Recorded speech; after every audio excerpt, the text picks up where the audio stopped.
Michael, your host for today. You see, all the judges is for your presentation today. Give them the biggest applause for them.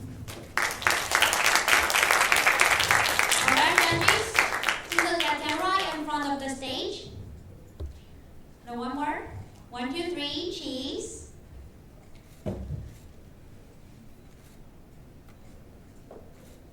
Alright, very good one. Judges, please have a seat.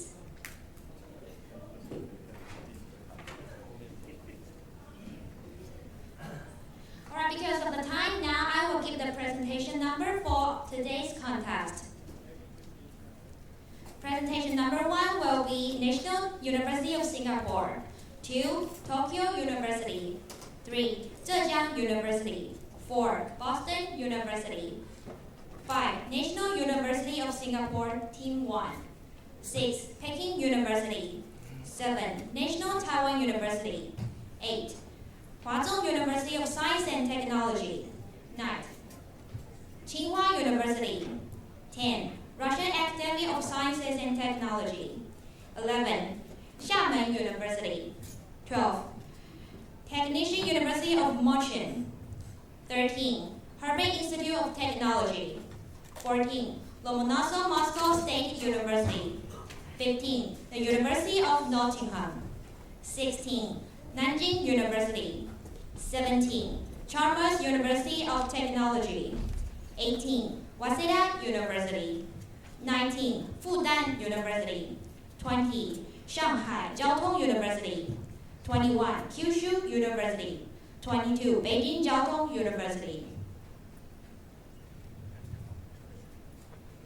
Well, this year we have participants from 9 countries, including United States, United Kingdom, Sweden, Germany, Japan, Singapore, China, Russia, and Taiwan. The total is 22 teams, which are from 21 of the most outstanding universities in the world. Again, we sincerely appreciate everyone taking off your busy schedule to join us today, and we hope everyone will learn valuable experiences and have fun. Alright, today's agenda are our presentation, work demonstration, our ceremony, and the dinner banquet. For tonight's dinner banquet, we have prepared Taiwan's the most famous table feast, and the Tego Neon Gods, which means San Taizi in Taiwanese. Also, we have invited many teams to perform their own cultures during our dinner banquet. As well as many wonderful and amazing performances, here we encourage you to join our dinner banquet. Next, I'm going to explain the rules of voting the highest popularity awards. There will be 2 sections. The first section starts from 12 p.m. to 3:10 p.m. Everyone can join the voting. Each person can vote 5 times. Then we will keep updating the results at the 1 p.m., 2 p.m., and the 3:10 p.m. The second section starts from 6 p.m. to 8:30 p.m. Only the participants and the VIP guests who are going to attend the dinner banquet can join the voting. Each person can vote for 3 times. The winners will be rewarded with 10,000 NT dollars. For more details or information about voting, please refer the green rule book. Everyone has one. Yeah? Yeah, I see someone is nodding.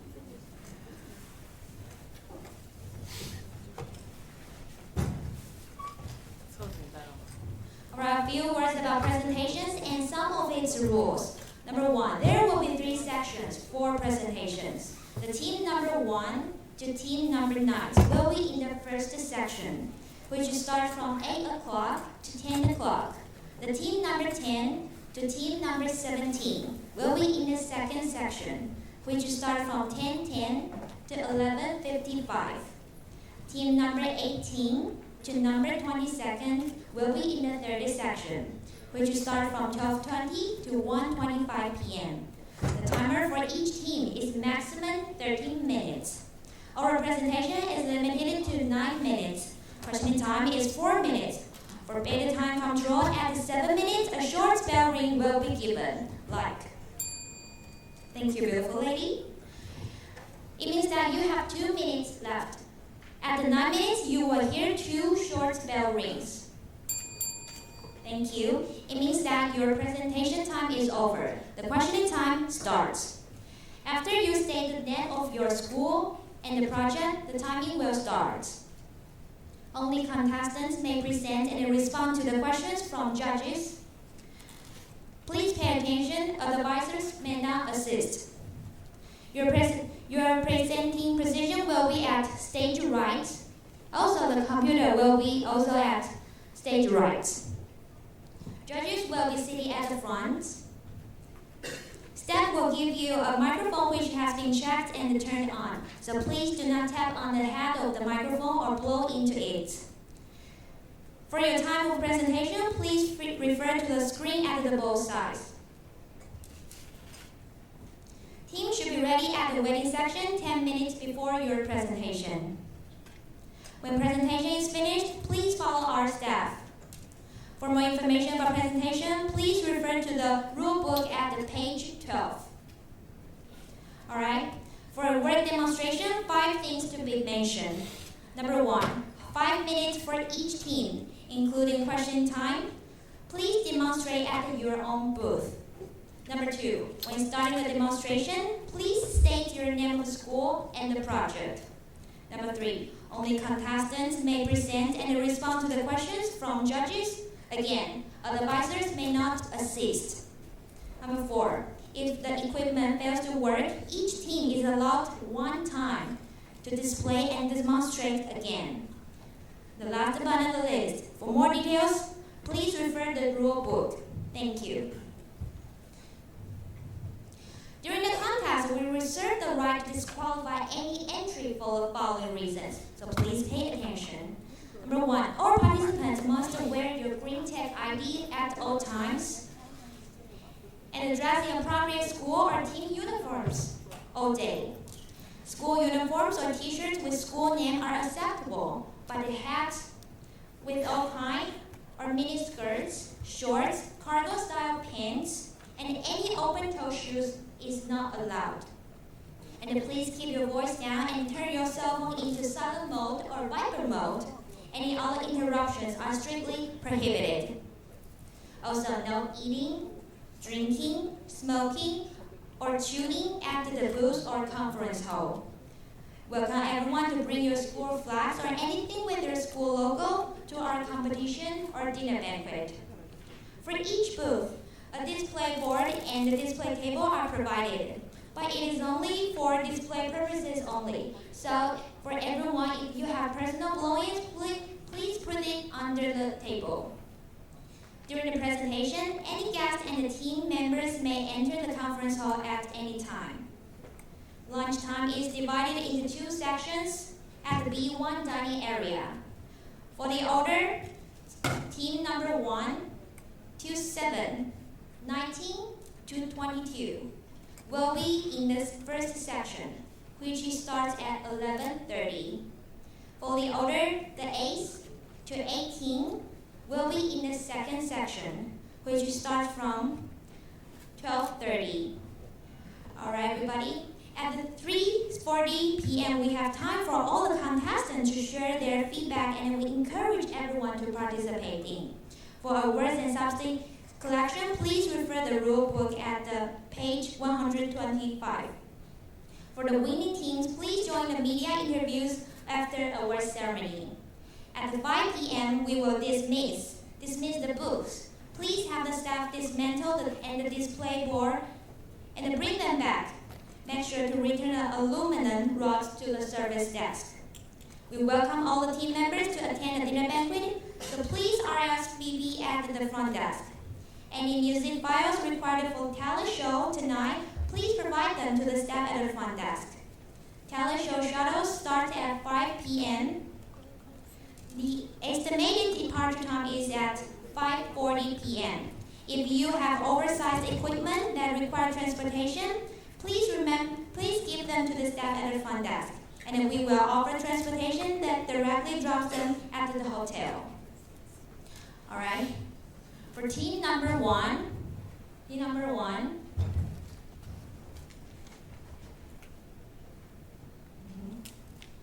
it seems like the team number 1 is ready. All right, ladies and gentlemen, the biggest applause for the first team. Welcome.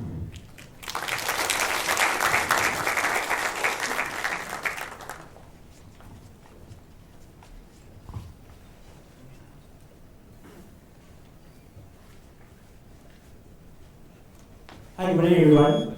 My name is Dini, and here are my teammates, Shiv, Rahul and Mavis. And today we are here to present our solution for this year's TECO's Green Tech Contest.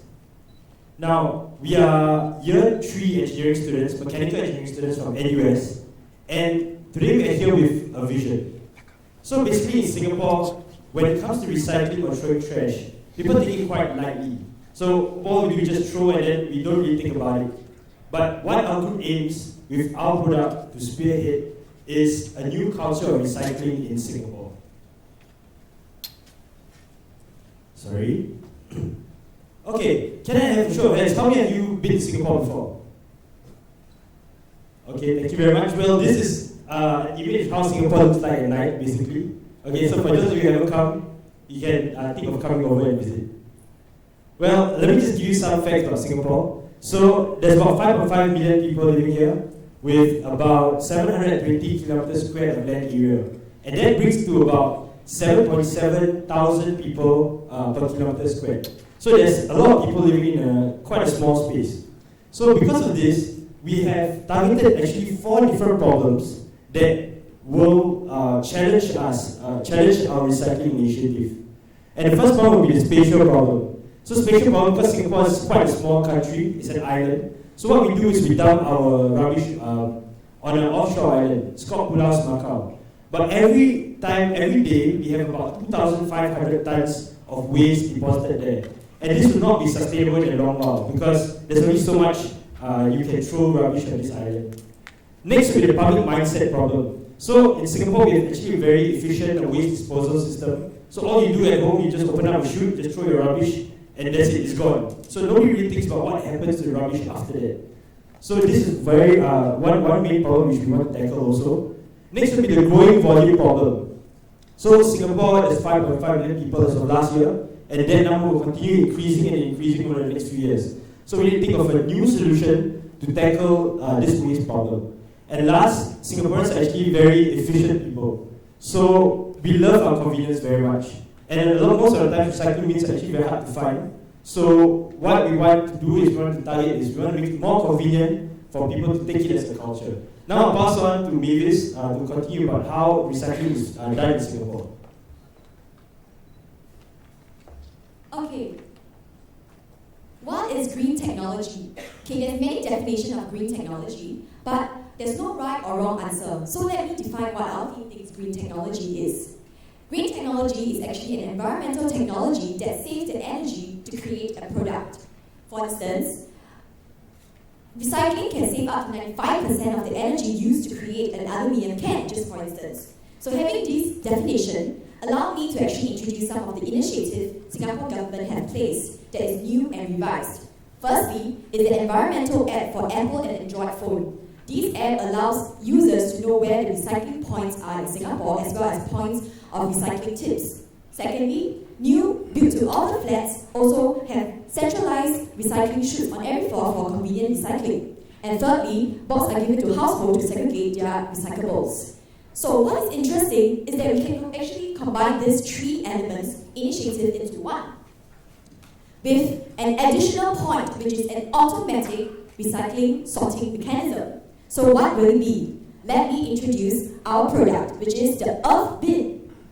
This Earth Bin has the 3 initiatives mentioned above, as well as the sorting machine, which not only increase the efficiency, as you can see, that the 6 tedious and energy-consuming recycling has been reduced greatly into just 3 recycling stages because the sorting mechanisms have been greatly reduced. Besides that, you can see that now with our Earth Bin, 4 bin now is being reduced to 2 Earth Bin. And with these 2 bins, it's able to give more compact, and as well as it could actually help this cradle-to-cradle design 3-in-1 actually instantly sort out plastic, paper, as well as can. And now I would like to pass to Rahul, who's going to talk more about the technical parts of the Earth Bin. Thank you.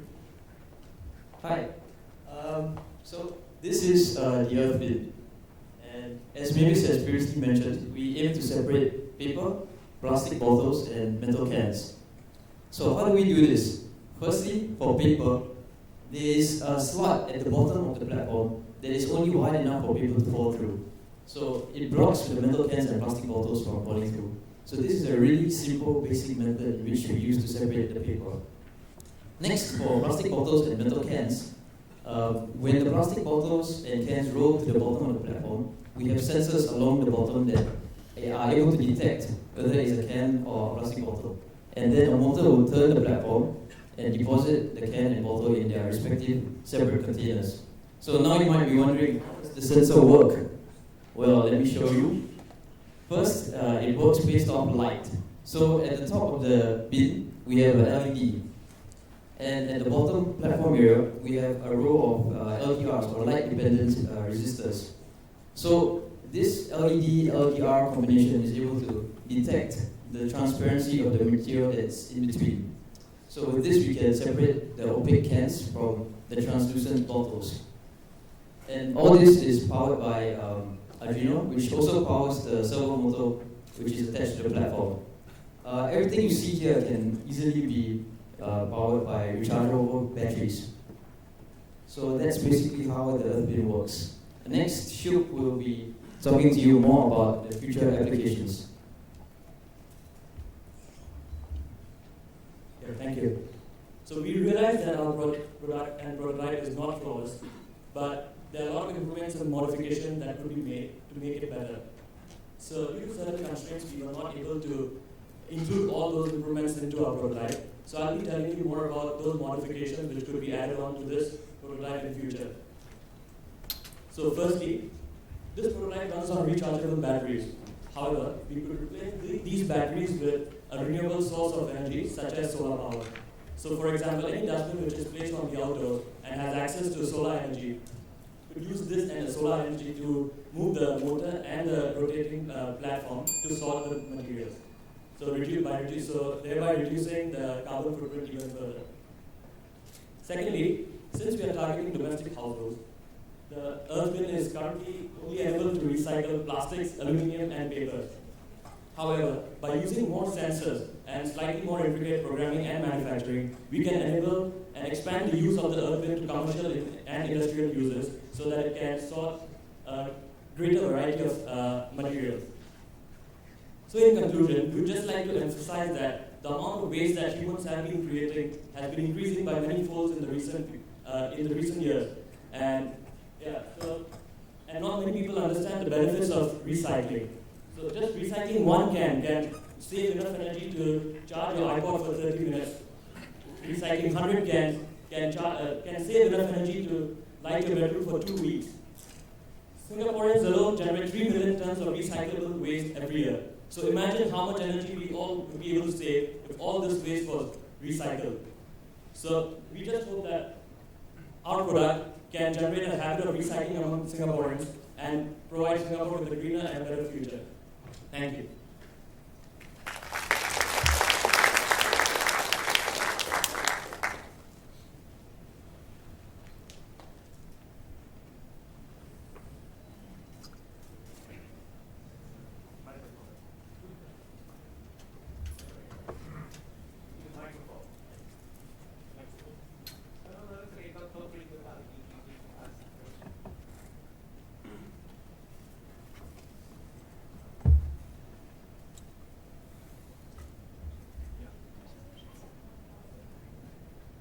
Sounds like on the paper side, you can only handle those sheets, but most waste are in like paper bag.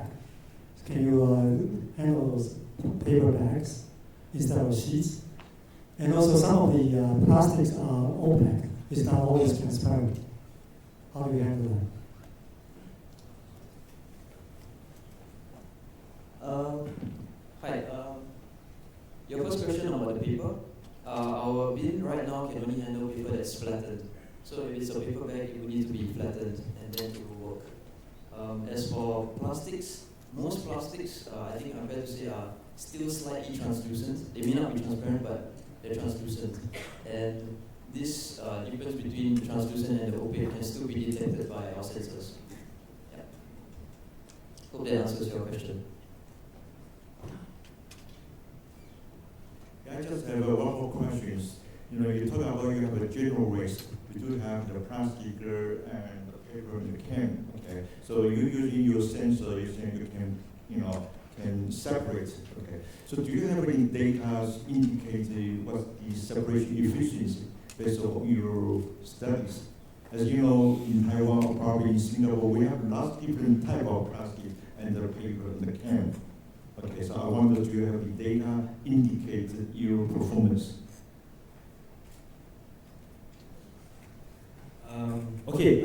For especially you talk about the reduce, reuse, and the recycle. Yes, yes. So can you give some data indicate you reuse, recycle, and efficiency? Okay. As of now, we don't really have concrete data. But on a rough note, probably about 1 in 5 Singaporeans recycle now. So, as in consciously recycle. So they actually go to a bin, they deposit it in a recycling bin, and they do it habitually. So they do it all the time. But what we aim for with this product, what we want to do is we want to bring that up. Instead of 1 in 5 people, we want to bring it up to 2 in 5 or 3 in 5 people. Because we understand not everybody are willing to spend some time to walk and throw away their recycled rubbish at designated areas. So we want to make it very convenient for everyone. It's going to be our plan for this earth bin is that it will be available everywhere. So for example, in a shopping center, there will be an earth bin at every corner, for example. So whenever you throw trash, it will be as though you're consciously recycling, but you're actually not consciously recycling. So it's like a different culture. When you go out there, you deposit it in, you're actually recycling. Hey, I'm recycling at the same time I'm throwing my rubbish away. In terms of concrete numbers, we do not actually have concrete numbers, but as of now, we can only separate very basic materials. So, like I said, aluminum cans, plastic bottles, and paper. But in the future, with advancement and more research into this, what we plan to do is we can throw any kind of rubbish in, and it will separate it automatically. So this is just that's the concept. I hope that answers your question. Thank you very much. Thank you very much. Thank you. Thank you. Thank you. All right, thank you to our National University of Singapore.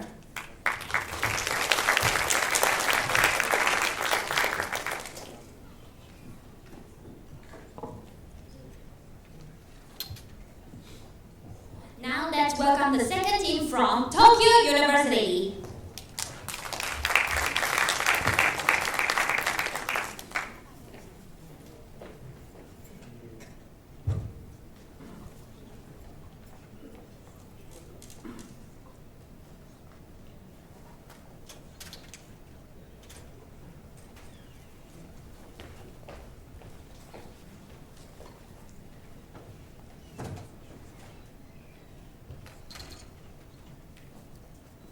Hello everyone.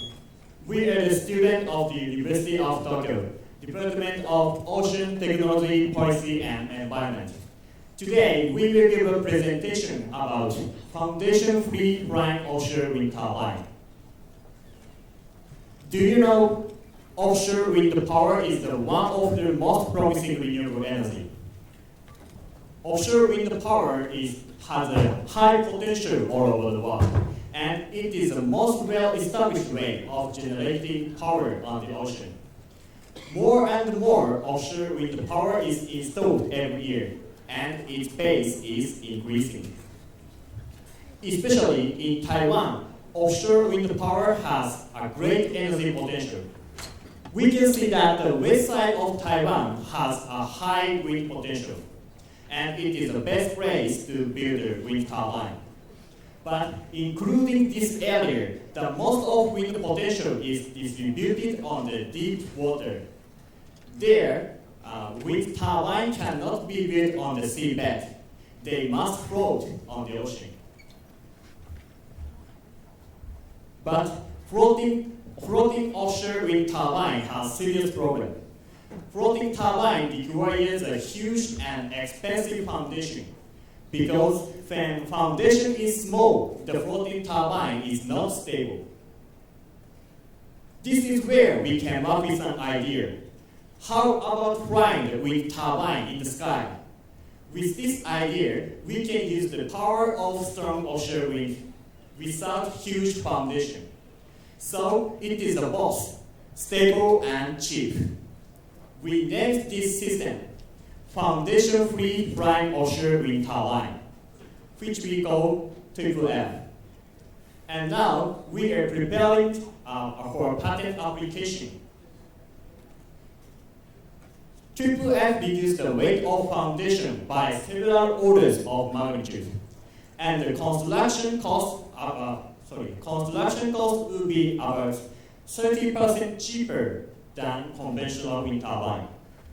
FFF consists of flying turbine and floating body. Flying turbine might sound unfamiliar, but its concept has already been verified by experiment on land. So its base technology is established. The concept of floating body is the most innovative part of our concept. Important thing is that FFF works stably at ocean with small floating body. Now, let me explain about this component in detail. This is flying turbine. Its blades are flying by buoyancy of balloon. And this graph shows that the higher altitude is beneficial for wind turbine. Flying turbine can be operated at higher altitude than conventional wind turbine. The wind velocity increases with altitude, and the energy of wind is proportional to the cube of wind velocity. So, flying turbine yields significantly more energy at higher altitude.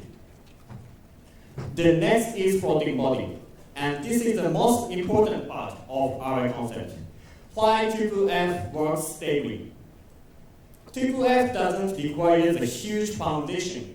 Instead, it uses a small floating body with mooring cable, which are connected to balloon and seabed.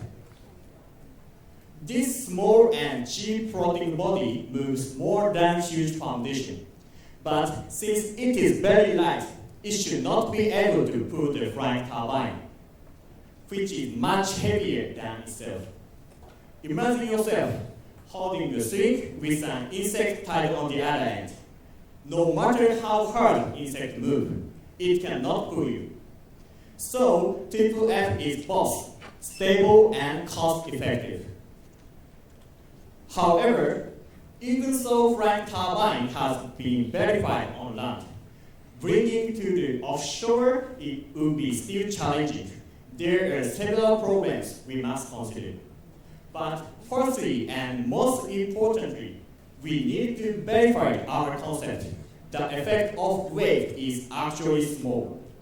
For verification, we conducted the experiment and simulation.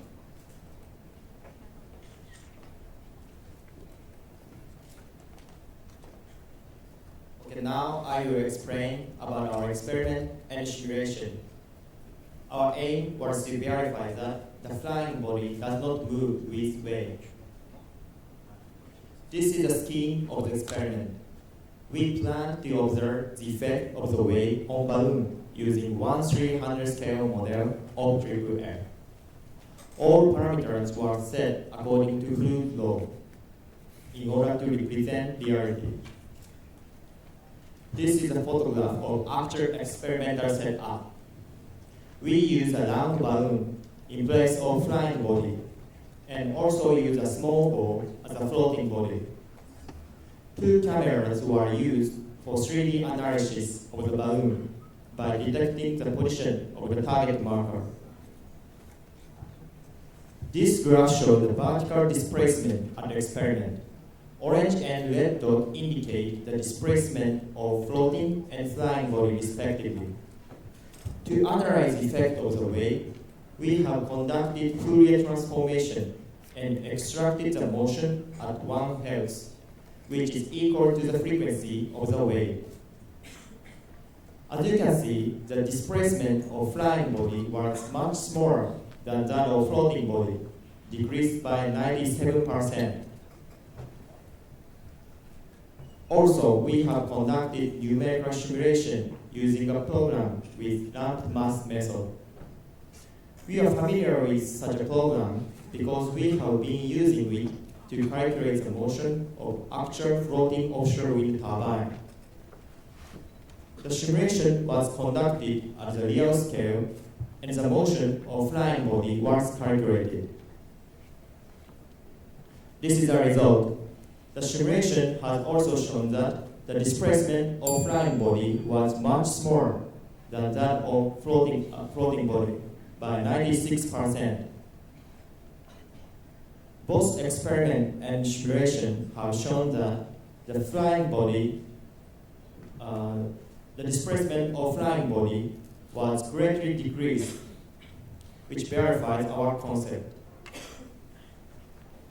To conclude, our triple F generates more power at higher altitude, and it's stable with an expensive foundation. More power at less cost. So this is very cost effective in using offshore wind energy. Finally, we would like to propose our future plan. We have only verified our concept, and there are still many programs to be considered. So we will conduct a bigger scale experiment and work out details necessary for future commercialization. The ocean is endless, and the sky is limitless. So with triple F, this space becomes infinite resources. We believe that triple F would help us live in a sustainable future. Likewise, our effort is endless, and our passion is limitless. So we are also infinite resources working towards a sustainable future. Thank you very much.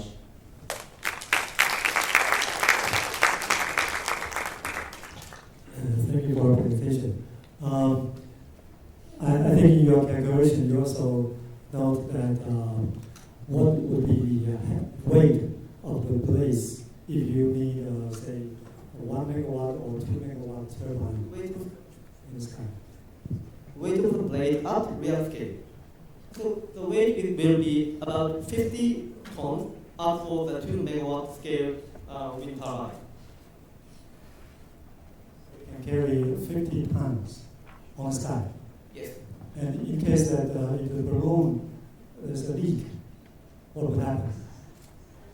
Excuse me, can you repeat the question? When balloon leaks, so there will be no lifting, right? So the 50 tons will falling down from the sky. Is there be a safety issue there? So this is one of the reasons why we chose ocean for the place. Actually, this is like a flying ship. It was able to be operated 20 years without an accident in Germany. So we think flying objects in the sky is generally safe. But considering the minimum risk of accident, if we conduct it in ocean, we can save that space to not be moved by ship. So this is one reason why we do it on the ocean. It is because it's safer.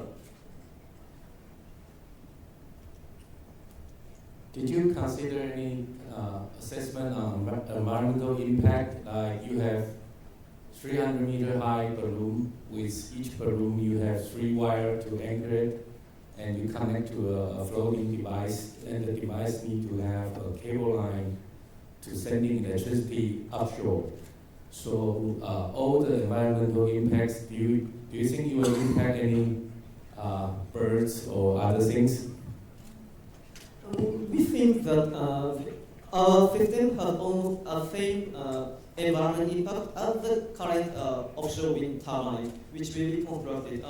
It is actually a little higher, but several researchers have shown us, for example, for birds, like 99.98% of birds can actually fly to avoid the wind turbine. So the environmental effect for birds is very small. And for the environmental effect for fish, there are problems with the cable under the ocean, but which is the same, not increasing from conventional offshore wind turbine. Effect of ocean by foundation is greatly decreased because we are using very, very smaller foundation compared to the current one. Yes, the concept is interesting. But you focus on the floating part, but have you ever considered if you want to do the future maintenance? If something break, up there, so how you do the maintenance? We're considering to bring the turbine down of the ocean in cave. And hopefully, if we can use the turbine like the floating ship, airship, so that the maintenance can walk on the balloon and touch the blade directly, I think the maintenance will be much easier than the conventional offshore wind turbine, where the people have to climb up several hundred meters to the turbine and have to do maintenance at unstable condition. So we are planning to bring the balloon on the ocean for maintenance. Great, thank you very much. We end the Q&A. Thank you. Thank you. All right, thank you to our Tokyo University. Now let's welcome our third team from Zhejiang University.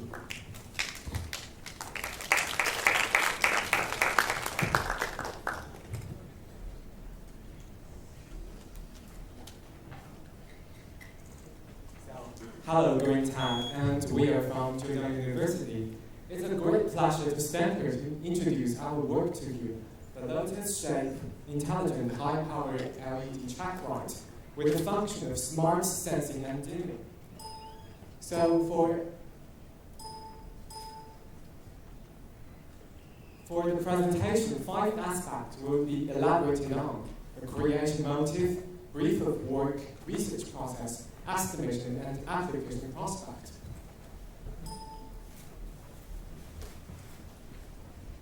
So, why do we choose LED as a project? LED is very promising that you can see. You can see that the consumption of lighting and the revenue of LED is increasing. And the popularity lies in its advantage. This is a filament lamp, and that is a fluorescent light. Comparing to these two lamps, you can see that LED has low consumption and long lifetime, but there still exist some problems. One problem is the temperature. You can see that the higher the temperature, the shorter the lifetime, and there is a relationship that about dropping about 10 degrees, the lifetime will be doubled. And another problem is about the intelligence. Intelligent LEDs sold today are not genuinely intelligent because they have to be controlled by these tools. And they're not thinking by themselves. So, an intelligent LED with good heat dispersal is all we need, and a better structure and intelligent control can save more energy and bring us a better life. So, before a detailed instruction, let me introduce you a brief of work. Finally, we finished 2 models. One is a streamlined model, and the other is lotus-shaped model. They both have long lifetime, they can be intelligent, and they also can be manually controlled. Our research process can be mainly divided in 2 parts, and so we have to use mighty tools, including hardware and software. The first part is the heat dispersal part. This is a very initial model of our project. You can see there are 4 components, and we mainly focus on the fins. There's no fins added to its back, so its thermal property is not very good. So we designed a series of models. This one is a fin model. The fins are added to its back, so it has good thermal property. This is a pin model. It has the least material, but actually it is not as good as the fin model. This is a flower model. It has the largest surface area, but impedes air from flowing through. So this is a squirrel model. It has an archaic style, but actually it is very hard to manufacture. So trials by trials, we finally got these 2 models, the streamlined model and the lotus-shaped model. The lotus-shaped model had the paddles added on the fin model, and the streamlined model looked very beautiful. They both have a good appearance, and actually their thermal property is very good. Before any simulation, we want to verify the validity of the simulation, so we did some work on the prototype. You can see this is an actual measurement, and this is a simulation. We find that the simulation result and the actual measurement result is just consistent, so the simulation is accurate and valid. And we focus more on the FAME model because this is a very initial and basic model. You can see that we're going to find the fast condition. This is about the FAME height, and this is about the FAME distance. We find that the FAME height at 16 millimeter and the distance at 7 millimeter is the best result. This is the optimal model. Usually the limitation of an LED is around 348 Kelvin degree at the condition of ambient temperature of 300 Kelvin degree. And our optimal model only reaches to 332 Kelvin degree. So it is a good improvement. And as for our streamline model and the lotus-shaped model, you can see the streamline model should have a high power. And the lotus-shaped model is for decoration, so it doesn't need to be so high. It has 24 watts in power. And the result is that the streamline model only increases for 39 Kelvin degree, and the lotus-shaped only increases for 34 Kelvin degree. We did some actual measurements, and the results are just consistent with the simulation. And now that I've introduced you the thermal part, let's introduce you smart control. So how can an LED be controlled by itself? Of course, it has to some organs. It is an analog. It has to have an eye to detect the light, the brain to process, a body to provide power, and a mouse to tell you how much light is there. And the process can be this. When an adapter is plugged in, the light is on. And two light sensors will sense the light and send the signal to the microcontrol unit here. And the microcontrol unit lets the LCD display the light intensity and gives a feedback to the adapter. So the light will adjust by itself. And the technique of this control is the incremental PID control. This is the control diagram, and this is the simulation results. You can see that if any light intensity changes, the light will go steady in the end. We also apply some manual control for this light for some special cases and personal requirements. When it is plugged into the rotary switch, the light is on, and by rotating it clockwise, the light intensity will change. And we also develop an app with Bluetooth to control the light. You can choose different levels of light intensity. The first level is the lowest level, and the next level is the highest level. So let's see some actual measurements here. For self-control parts, you can see that when the curtain is open, the environment becomes brighter, and the LED light is decreasing. And if the curtain is closed, the LED light is the strongest. And these two are the value of the sensors. They sum up to a constant value to make the environment in a constant light intensity. And this is the rotary switch. So by rotating the switch clockwise, the light increases, and otherwise the light decreases. As for the cell phone control, we achieve some step control. You can see that you choose different modes here, and the light intensity will change immediately.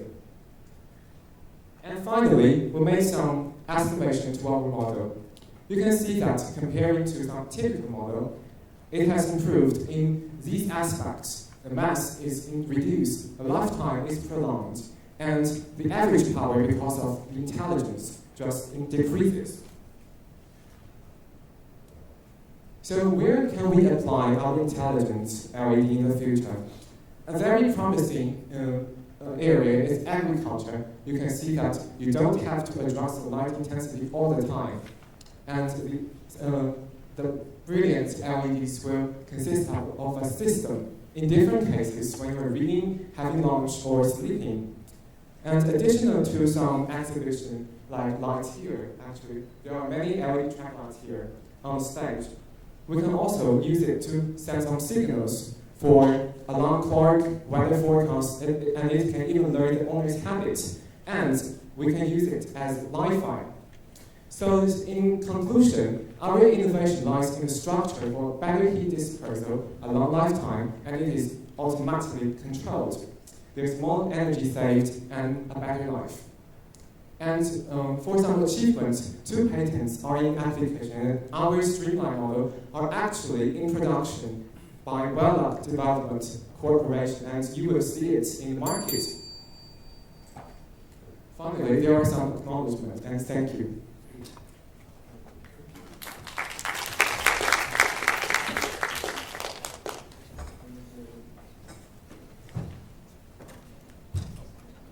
So, in your system, you are going to make one LED light smart, right? But as you said, LED lights are used in a group or use as a line or something like that. And for that purpose, it's enough for us to have some system controller. That means some CPU or software can control a group of LEDs. How do you think about that kind of approach? Of course, it is really hard to control, and actually, our work mainly focus on a single LED, and a system is just a future prospect. And if you consist the LEDs into a system, it has to be controlled by the computer, and I think there should be a computer at the back to control it, but actually a program is written, so it is not needed for manual control. There needs some algorithm, and actually a system can, I think it can really bring us convenience, because you don't have to control the light and the energy is saved. I know. For your information, for example, Mitsubishi Corporation, Electric Corporation in Japan, developed already the control system of lighting for the office, and that detects the human absence and existence at the desk, and control the lighting, and save maybe up to 30% or something like that. That kind of thing is a very, very typical system approach. Okay. Yeah, Green Tech is about innovation. Can you use 1 sentence to describe what's the most innovative idea that in your LED lighting? The most innovative idea lies in that we developed a good structure for the LED, for high power LED, and we make it truly intelligent, because LEDs sold on the market are usually manually controlled by Wi-Fi, Bluetooth, or infrared ray, but actually they're not controlled by themselves. We don't have to put any manual control into it. Okay, that's it. It looks to me it's a product already, right? So you've got a pattern, and some companies is producing it already. So have you ever estimated cost? Is that competitive with some other similar device? Actually, it is written in the prospect, in the proposal we've just given you. We made a real case which our LED was manufactured in Zhuhai, and it is sent to Hangzhou, and we make an estimation on the economy effect, and it is written in the prospect proposal. Great. Thank you very much. Thank you. Right, thank you again to our Zhejiang University. Ladies and gentlemen, now let's welcome the first team from Boston University.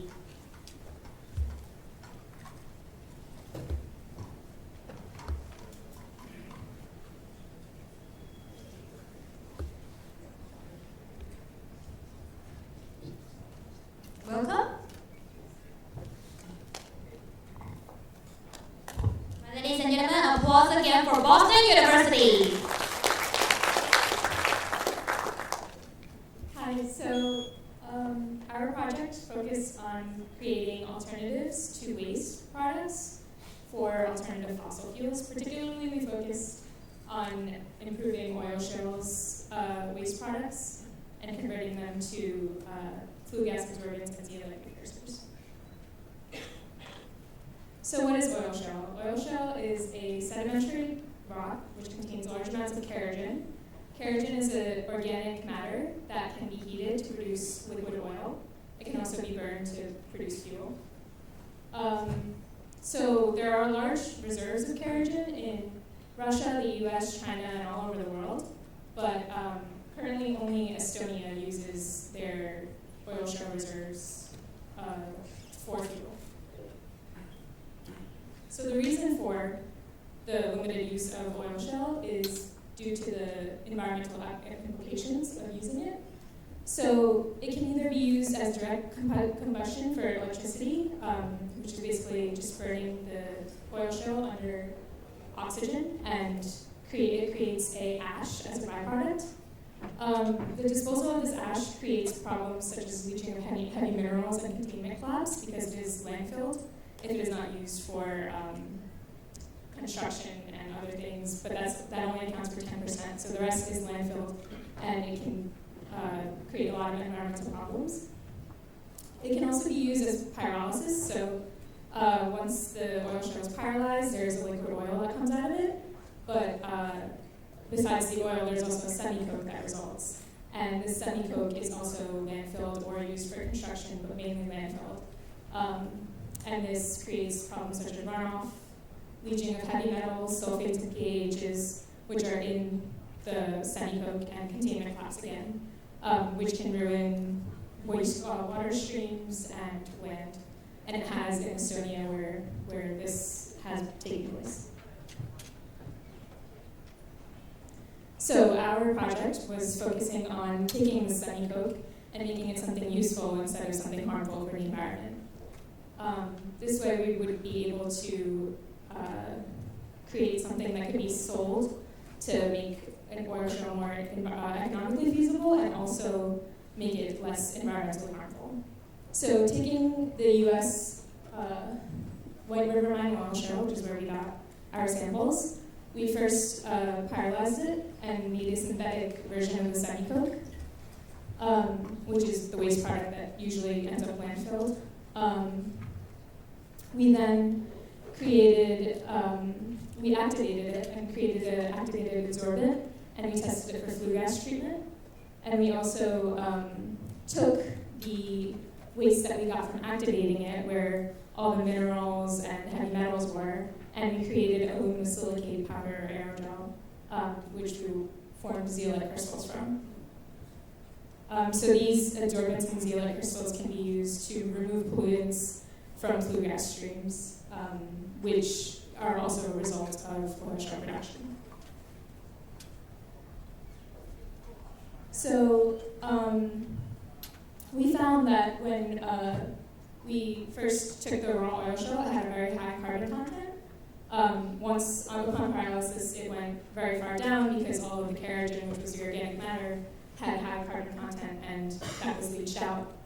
And then once we activated it with acid, the carbon content actually went up, but that's percentage-wise. So we found that we took out all the minerals and heavy metals that were in the pyrolyzed oil shale, concentrating the carbon farther, and we found that we were able to concentrate it using the activation. So these are scanning electron microscope images of the pyrolyzed semi-coke, and then this is after the activation. So you can see all the minerals on the semi-coke, and then here is just porous, which is good because we wanted to increase porosity and remove minerals. So we used several different ratios and soak temperatures and activation temperatures to optimize our process. We also used different activation agents, particularly hydrochloric acid and sulfuric acid.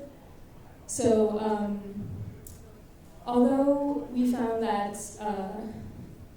the 2-to-1 ratio with 80 degrees soak temperature and 600 degrees pyrolysis temperature had the highest surface area, we also found that other soak ratios had comparable surface areas, and we could use less energy to produce around the same amount of surface area. So we are working on optimizing the process further, trying more variations of our project.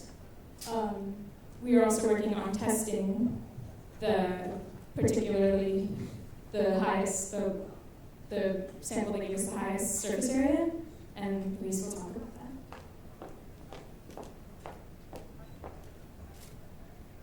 Thanks, Amy. So after we developed a waste to byproduct process to extract the absorbent particles from the semi-coke, we also worked on a computational model because after this we want to develop testing procedures and actually build. We have the experimental reactor built. We want to take this to an industrial scale and to find the optimum conditions for flue gas absorption experimentally can be very time-consuming and expensive. So we developed a computational model to give us a good idea of what would be the optimal conditions to run this absorption reactor. So we based our model on the two-fluid model, which is an Eulerian description of a flow. So we would have the solid phase, the sorbent particles, and then the gas that's being cleaned being another phase. And those two phases are treated as continuum, as fluids, and they're interpenetrating. So we can simulate the flow conditions plus the kinetics of the absorption reactor. And so we carried out our numerical simulations with an open source code NFIX by the National Energy and Technology Laboratory in the US. And with this, we were able to initially model fixed bed conditions where only the particles don't really move much. It's like a porous medium. And then we were able to simulate different fluidization conditions, which I'll show in the next slide. So this video shows at fluidization how the flow kind of moves around, so we get a lot of mixing. Minimum fluidization velocity basically means when the drag force from the gas flow actually matches the gravitational force on the particles. That's what UMF means. And so we just go past that minimum fluidization velocity, and we get these fluidization effects. It gives us a lot better mixing to avoid any mass transport limitations when cleaning up those flue gas streams with our sorbent particles. Then we validated our computational model using experimental results found in literature. The plot on your left shows our experimental results for local uptake curves versus the experimental results found in literature. As we can see, the results match up pretty well for these two conditions at different temperatures. So this gave us validation of our computational model. Then we were able to run parametric studies varying the inlet gas velocity, and we found that for a fixed bed, we were seeing mass transport limitations, so we needed better mixing. So we wanted to work at a fluidized regime, as in the previous slide. After that, we ran more simulations, seeing how increasing that velocity would increase our uptake time, so the time to get to steady state, to that maximum absorption of each particle. For fluidization, we found that we had an asymptotically decaying time as we expected, for the fixed regime. And then for the bottom one, for fluidization, we found that only initially we got better time, but after that we just hit the maximum because there was enough mixing for the actual flue gas to be absorbed onto the sorbent particles. So after that, this you can see the prototype outside. We designed it to be pretty simple. This looks very similar to the lab test reactor, so we can open it up easily and test our particles. So what does the business case look like? We can see the bottom is the 2014 cost level of oil and the internal rate of return. Then the black one is the current expectations for that. With our process that would save around $7.72 per barrel of oil, we are already above a 20% cost reduction. Okay. So our successes to date is we designed the process to extract useful absorbent particles, the zeolite crystals, and the toxic heavy metals from the semi-coke from oil recovery. We constructed the reactor to measure the absorption, and we developed a multi-phase reactor transport model to further develop our technology. Thank you very much.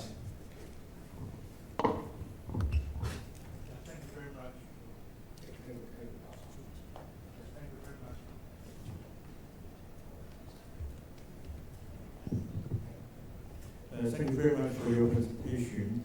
I got 3 questions for you. First of all, you talk about the optimization of your solvent, okay? But since to me you only have the 2 parameters. One is your agent, second is your temperature. But you know, you're also using the PET surface area as one parameter. So do you think that it's good enough for you to determine the optimization for your adsorbent? And secondly, you're using the reaction kinetics to doing some modeling for your reactor design. But have you thought about determining the absorption zone during your process?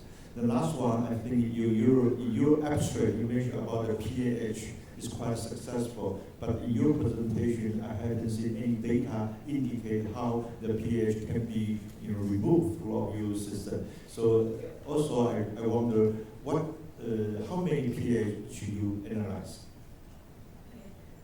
So for your first question, our parameters were the pyrolysis temperature, the soak temperature, the chemicals, and the ratios, and the BET surface area was what we were trying to optimize. So that was the optimization goal.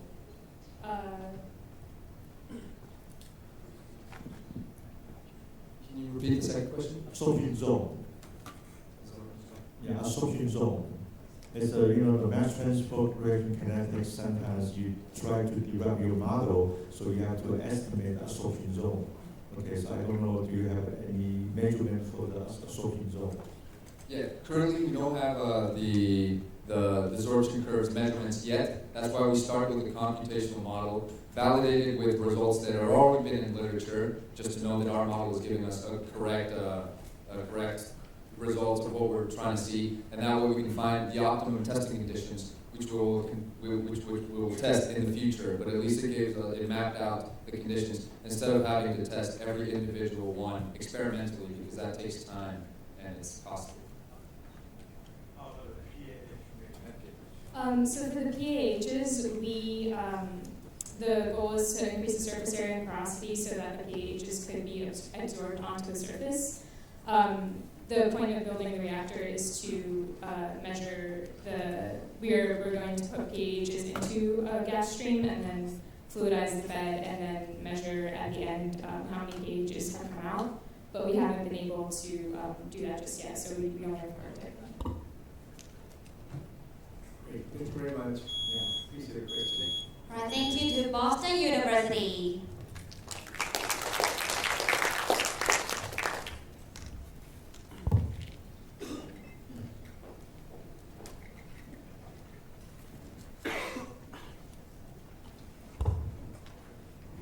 Now let's welcome the fifth team from National University of Singapore.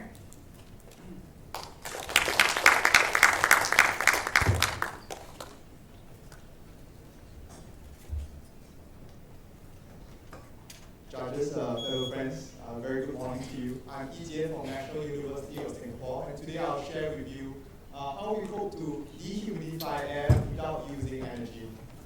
So the agenda for today, I'll first introduce my team. Then I'll talk about the issue that we are trying to address. I'll give you a brief overview of our solution, then the key concept that's involved in our solution, and how do we apply those key concepts into our solution. Finally, we'll show some of our experimental results, then our future developments. With me on stage is Jun Hao, and one of our teammates, Liang, is unfortunately unable to join us today due to personal commitments. Our supervising professor is Professor Hu, and we are from the Environmental Engineering Department in NUS. So the issue that we are trying to address here is energy efficiency. The pie chart that you can see from behind me is the 2013 end-user energy consumption data in Singapore. You can see almost 1/3 of it is consumed by buildings, and of this 1/3, 60% is used in cooling. What this means is that in Singapore, every year, more than 11.5 billion kilowatt-hour of energy is being consumed just by cooling off buildings. We want to bring this value down. And the solution that we want to look for comes from nature and is for nature. So the definition of biomimicry is an approach to innovation that seeks a sustainable solution by emulating nature's patterns and strategies. By sustainable, we wanted to use zero energy. And the pattern that we're trying to emulate here is from cactus, and the strategies is the scientific concept that we can extract from cactus. The two key concepts that we are addressing is the cactus structure that addresses the issue of Laplace pressure gradient and surface free energy, which I'll explain shortly. First thing first, this is the equation for Laplace pressure. It basically means that water droplets form with a smaller surface area as a high internal pressure compared to a larger droplets. The structure that you see here is the cactus spine that from the tip to the base has an increasing gradient, and therefore it generates a Laplace pressure gradient with higher pressure at the tip and lower pressure at the back. This naturally forces the water droplets that form from the tip to move to the base and to extract humidity from the air. This picture shows how the Laplace pressure works. From the bottom B picture that you can see, this part, it goes against gravity that even droplets formed at this position gradually move upwards. Likewise, it goes horizontally as well. The next concept is surface free energy. Here, we touch on the concept of hydrophobic and hydrophilic properties. At the tip of the cactus, the grooves are more tightly found together, and therefore it's more hydrophobic. It requires a greater surface tension for the droplets to form in this area, and therefore it's more favorable for the droplets to move towards the base, where it's less rough, and therefore it's more hydrophilic. And hence the water droplets tend to move from the tip to the base as well. Now, what these two concepts can do for us is our application in HVAC systems. HVAC stands for heating, ventilation, and air conditioning. In Singapore, it's mostly cooling, not much heating involved. It's a tropical country. Now, HVAC systems constantly takes in outdoor air to dilute the pollutants indoor. And the percentage is about 10 to 20 of the supply air that come into the system. Now, in tropical climates like Singapore, our air are humid and high in temperature. Normal daily humidity can reach up to 80% of relative humidity. So humid air requires much greater energy to cool than dry air. So what we can do is that if we reduce the humidity in the intake air, we will save energy in cooling the air, and this gives us cost savings. So this is our schematic diagram to show how we should integrate it. Our biomimetic dehumidifier will be at the fresh air inlet. So we will take in the outdoor air, does its job of dehumidifying the air without using energy, combined with the return air from the building, and then it will go through the AHU system to be recooled, and then it will go back to the building. Thermometer, temperature, and humidity sensors are in place to measure how efficient the system is. So the potential saving chart is a calculation that we've done based on calculating the enthalpy of air, the internal energy of air, if we reduce the humidity based on 2.5% relative humidity reduction, 5, 10, and 20. Basically, if you look at this 30,000 meter cube per hour of intake is equivalent to about a 10-story high office building. If we look at 5% relative humidity reduction, we can save up to 150 kilowatt hour per annum, based on theory. So what's our intended outcome? We want to build a passive dehumidifying system that can be retrofitted into existing HVAC systems. We are currently at the stage of feasibility study. We'll show our studies next. So our experimental setup involved a humidifier and a fan to pump the humidified air through. And then we have panels with cactus spines, so we want to show how efficiently it removes the humidity. These are the actual setup with the humidity sensors located at the front and the back of the setup. So first we did a control system to run the humid air through the tube without any form of biomimetic structures inside. You can see that the inlet air and outlet air are roughly similar based on the standard deviation, two standard deviation, they overlap, shows that the tube itself has no dehumidifying properties. Next, we put in two panels of cactus structure on Perspex panel, and you can see there's a huge difference of reduction, average on 5.7% reduction in relative humidity. Now, therefore, now move on to our future development. We understand that this is at a feasibility study stage.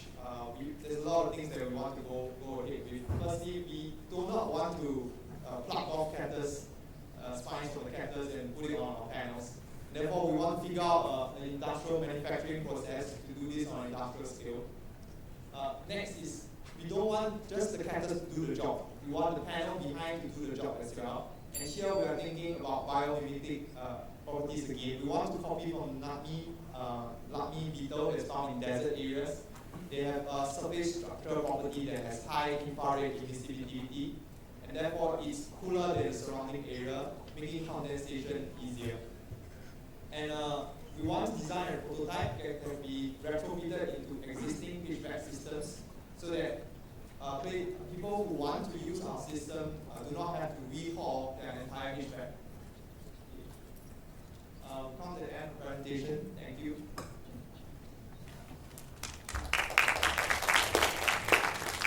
Do you have any data on your design that what kind of pressure drop you will create during your setup to the central air conditioning system?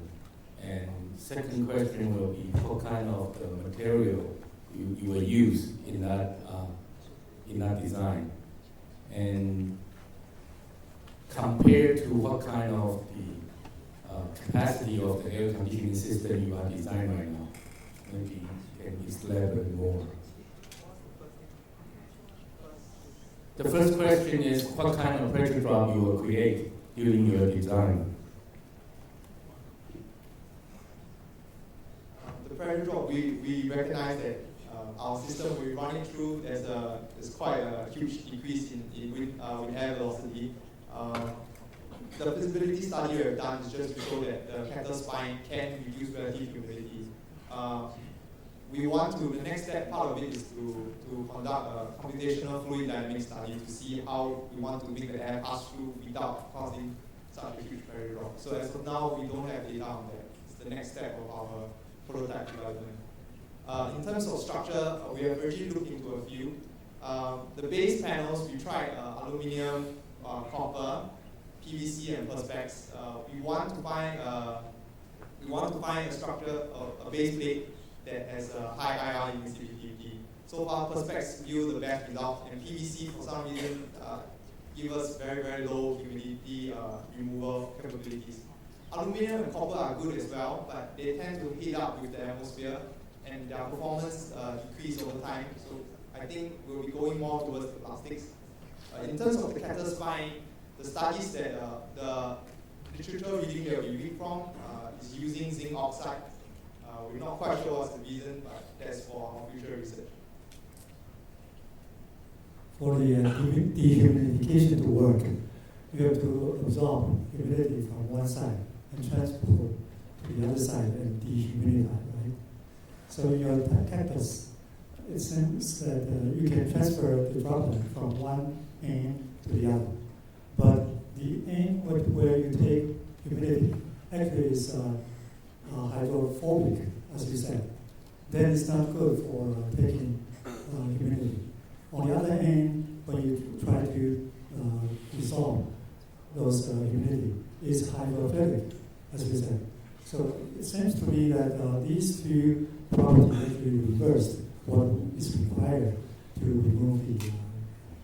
So what we recognize, we realize that discrepancy, the few literature that we read has conflicting views on this. It's what we realize is we still want the process that we just showed, hydrophobic at the tip and hydrophilic at the back, is transportation for the water droplets that is already formed. We are talking about the nucleation process where the droplets deposited.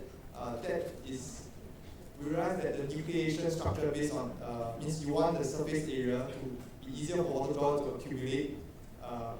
The structure itself is more important than the surface thing, because nucleation takes place on a much smaller scale than the hydrophilic portion.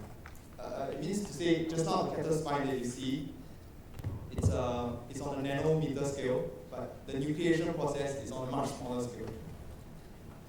Do you understand? Right? We still need to be hydrophilic, but on a much smaller scale. It's a size difference. Great, thank you very much. And thank you again to National University of Singapore.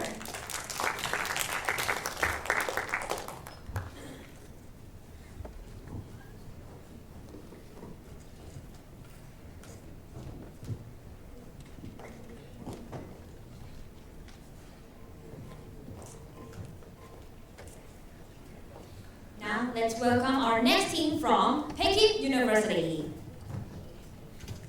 Good morning, everyone. Good morning, everyone. Today we will present our idea about plant walls in campus. In most people's ideas,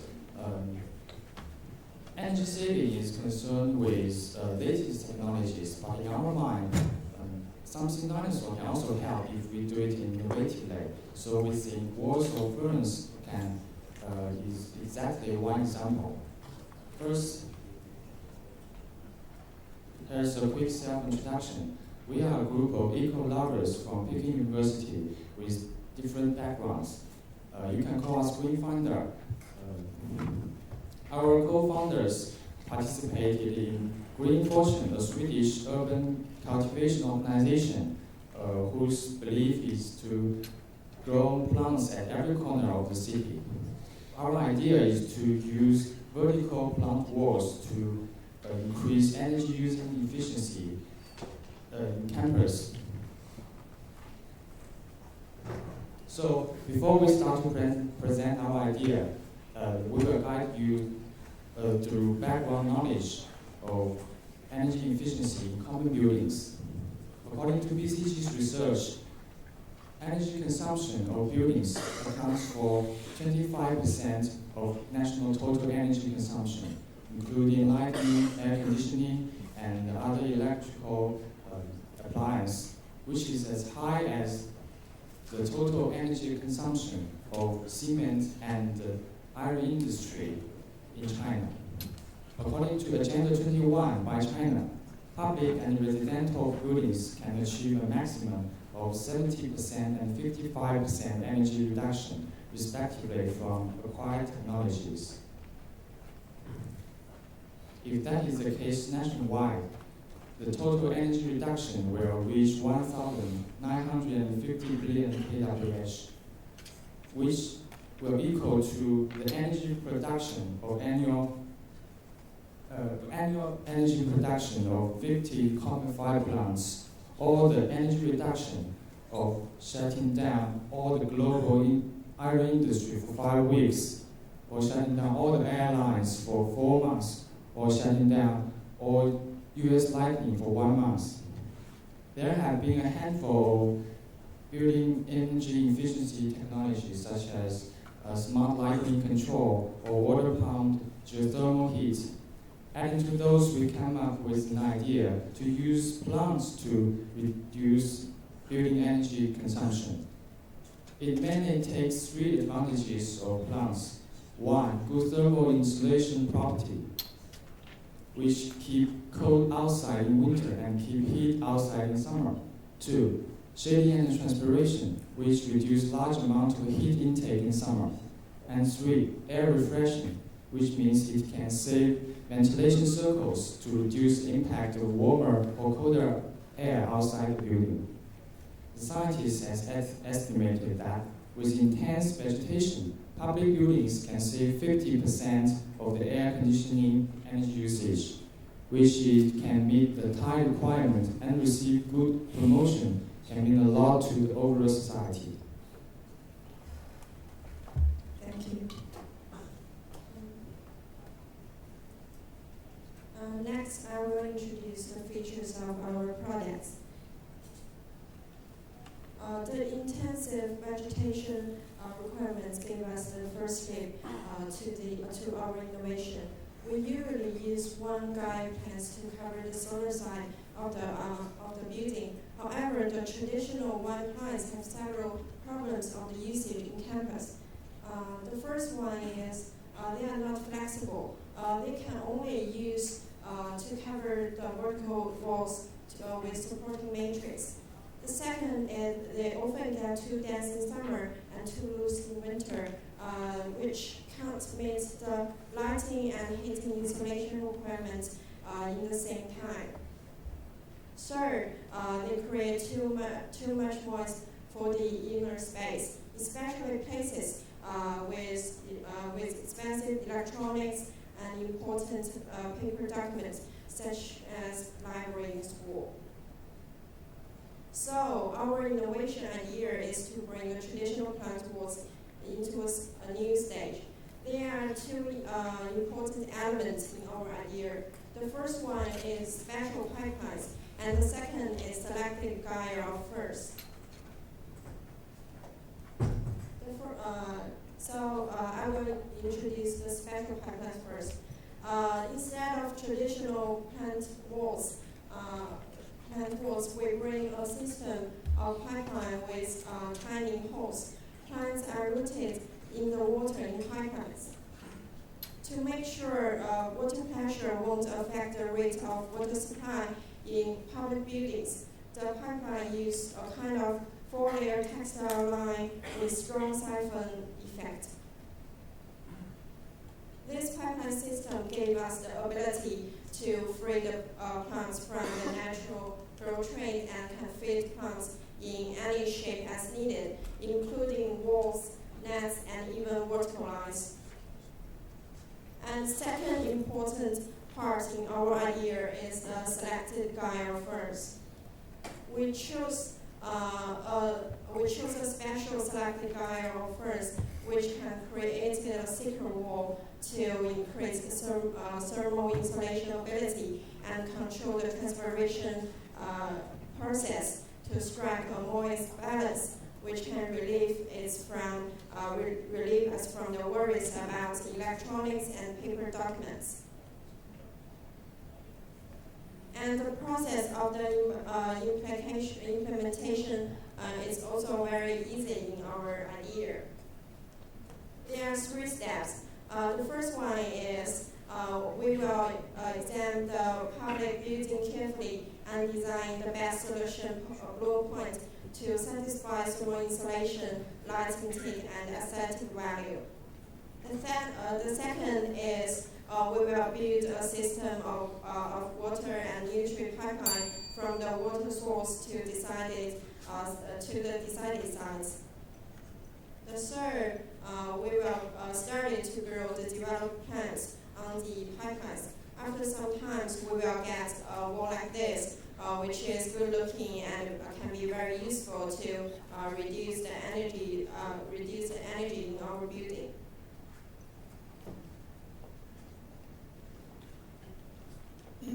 So next, please allow me to introduce our team's business plan. We leaped into a new innovative green camping campus from December last year. It was inspired from our campus. It was inspired from the recent talking on campus promotion. Recently, public buildings in many universities tend to implement very high-power air conditioning to keep huge open spaces warm in winter and cool in summer. This situation derives from the low thermal insulation abilities of public building design, which often implement many glass filters, many doors, and some thinner walls. If we can use plants to thicken the walls and glasses, situation will be much better. Further, the green covers will offer you a better environment to study, better air to breathe, a moisture climate to protect your skin, and feeling of nature and releasing. We're now promoting the idea to install our first campus plans building with low skill university, a brand new building with a splendid glass structured library. In fact, this project will also combine the potential planning engineers and architect designers to generate the maximum impacts. Our goal is to make all campus like garden inside out and save much energy for our planet. Thank you. Great, thank you. Yeah, I like you name out the green funders. Okay, that's good. But you talk about, I can see your innovations, the concept, but you talk about engineering, talk about the public building, so you have to consider the security and the safety, sustainability also. So I wonder, have you considered about the physical integrity, hydraulical integrity, and the water quality integrity in your system?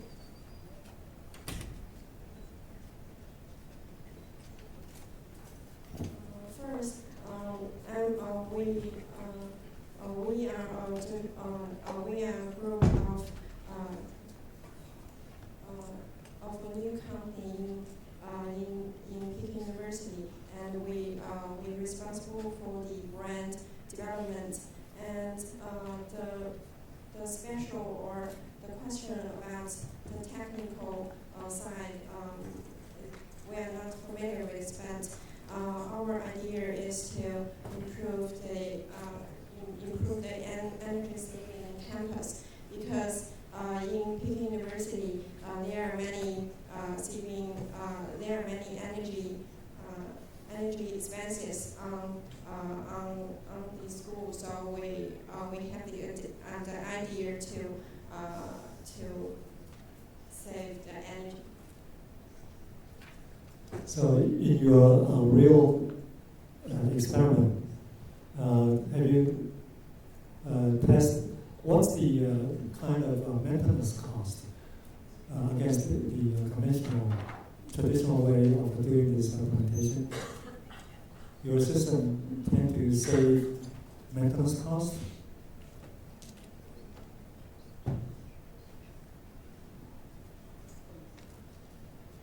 Because this project is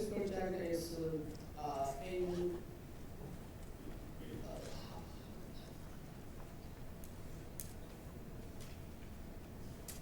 sorry, this question I don't know, because the details is our another group of our team, so I can't answer the question. Sorry.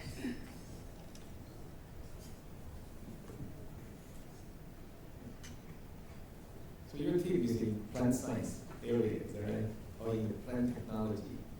The main contribution of your team when you try to integrate the overall project, what is the main contribution and the specialty of your team?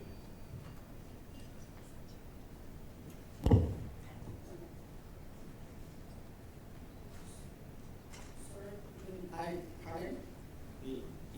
We ask questions of engineering and maintenance, but in both, you answer both questions and it's part of the other part of the team's contribution. I'm wondering what is the main contribution and main innovation of your team?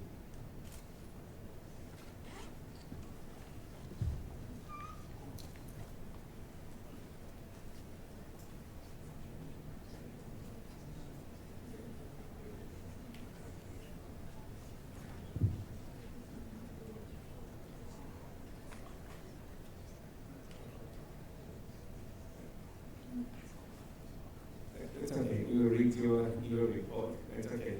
Yeah. Our time is over. Thank you to Peking University. Thank you. We ask you in general.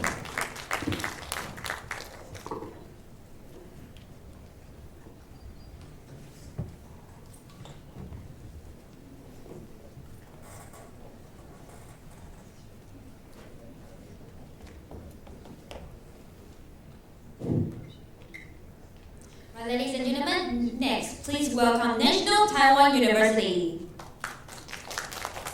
Who is the best? NTU! Who will be a champion? NTU! And who are we?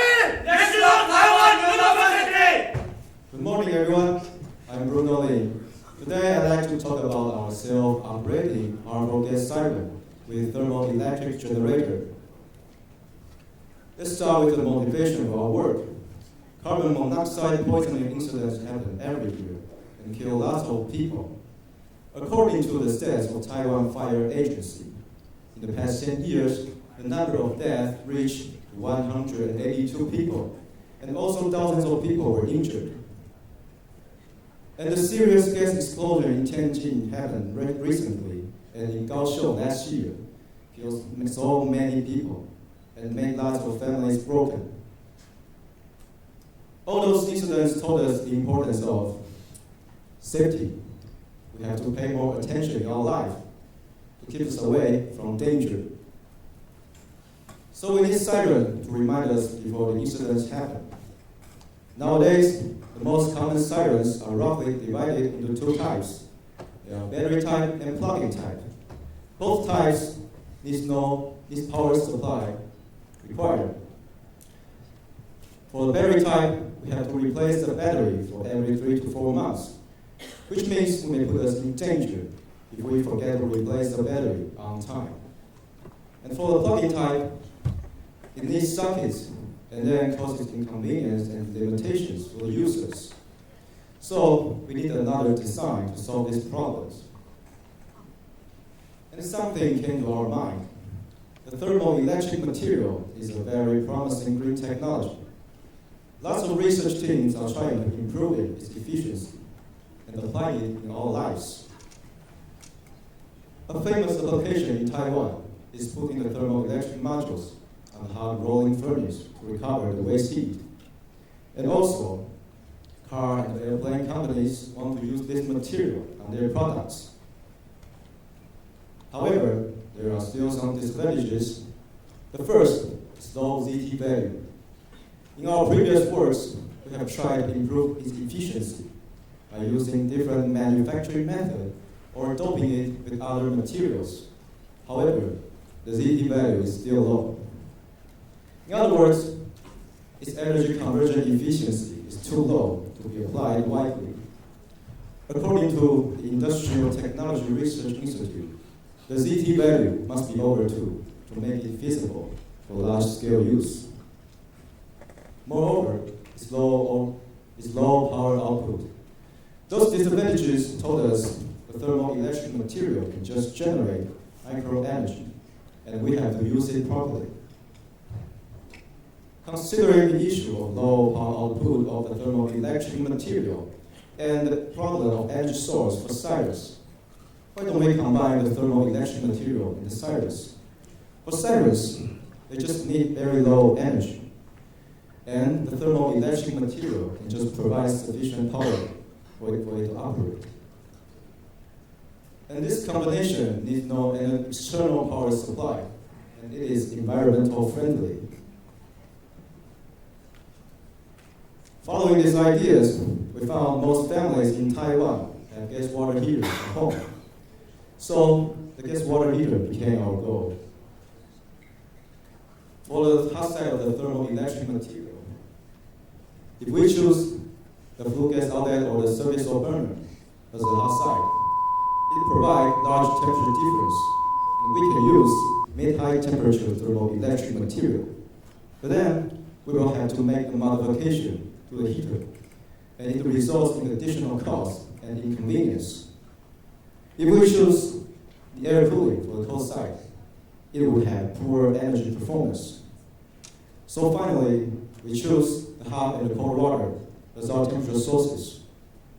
Generally, the hot water is at 70 degrees and the cold water is at 25 degrees. When the heater operates, it provides a stable 45-degree temperatures to drive the module to work. So it is a low temperature waste heat recovery application. We could still utilize the energy properly. This is the module we made. It contains a heat exchanger with 4 thermoelectric chips. When the water flows through the module, the thermoelectric chip generates power and drives the siren to detect the harmful gases. And for users, they just have to install it on the pipes, and they don't spend extra fee to change their heaters. In this design, we have a gas sensor to detect harmful gases, and also the alarm and the gas indicator for warning. And this is our siren.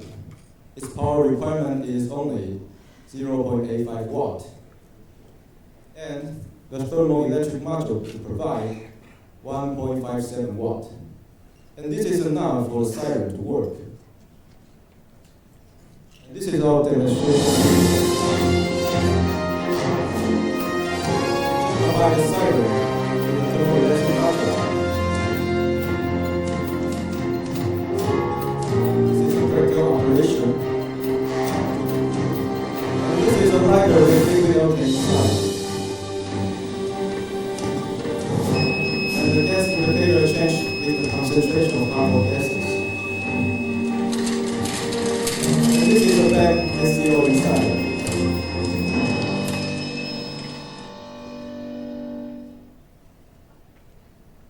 Since the thermoelectric material can just generate microenergy, we can still use it properly by combining it with the sensors.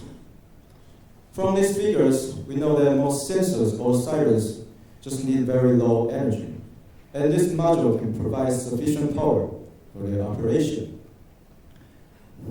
And this module can be widely applied in various industries to provide safety. And also, they have huge market potential of over $800 million US. There are about 8 million families in Taiwan.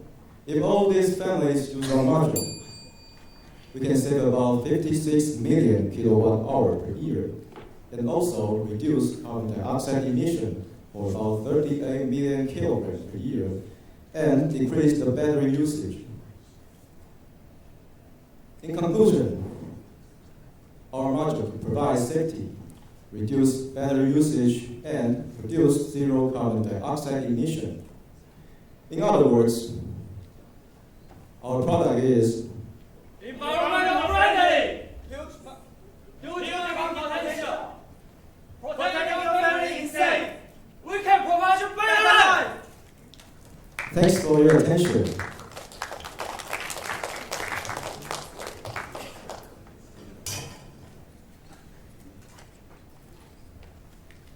So your siren system only works when the gas heater is on. If there's no temperature difference, would there be electricity? In the future work, we want to apply about an energy storage system. So when the heater is operated, we can also can energy storage for when the heater is not operated.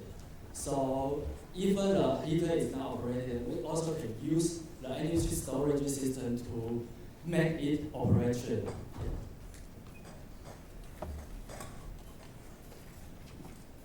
Yeah, in your last presentation, you mentioned about environmental friendly.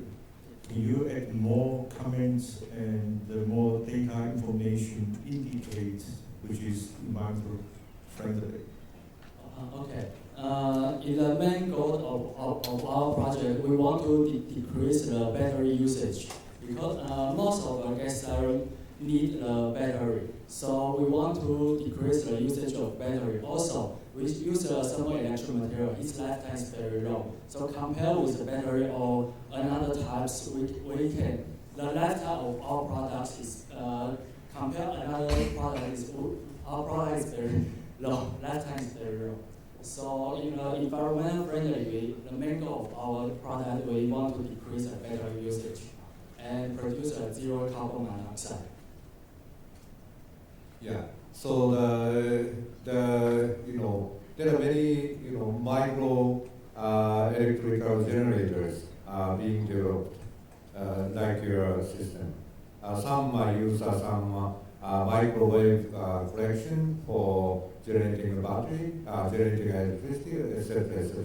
But all those micro power generators are too small to be used alone.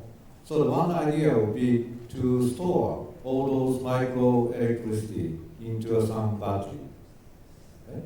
And then why you can reduce the battery usage? Well, instead, I would say that we have to have enough battery to accommodate such kind of small electricity. How do you think about this kind of thing?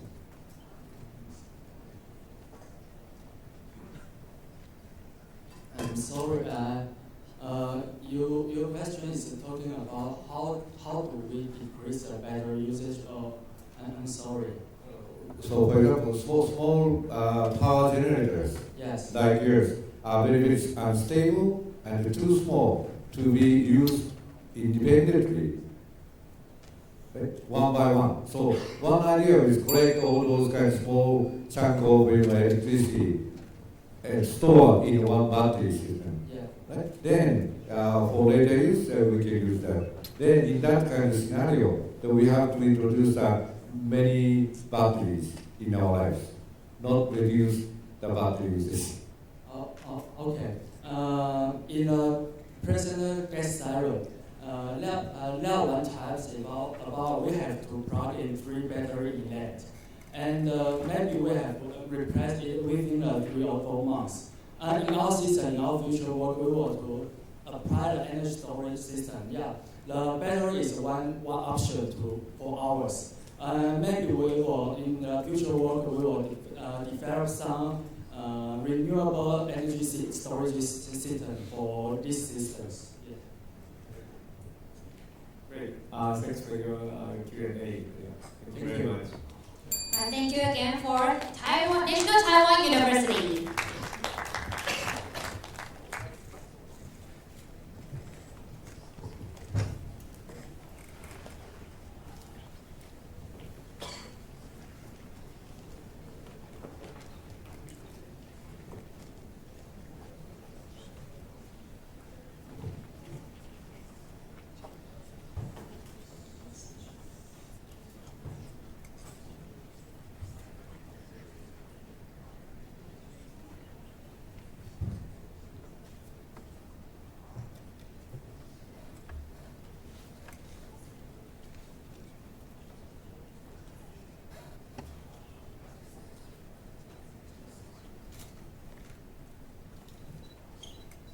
Ladies and gentlemen, let's welcome the next team from Hua Zhong University of Science and Technology.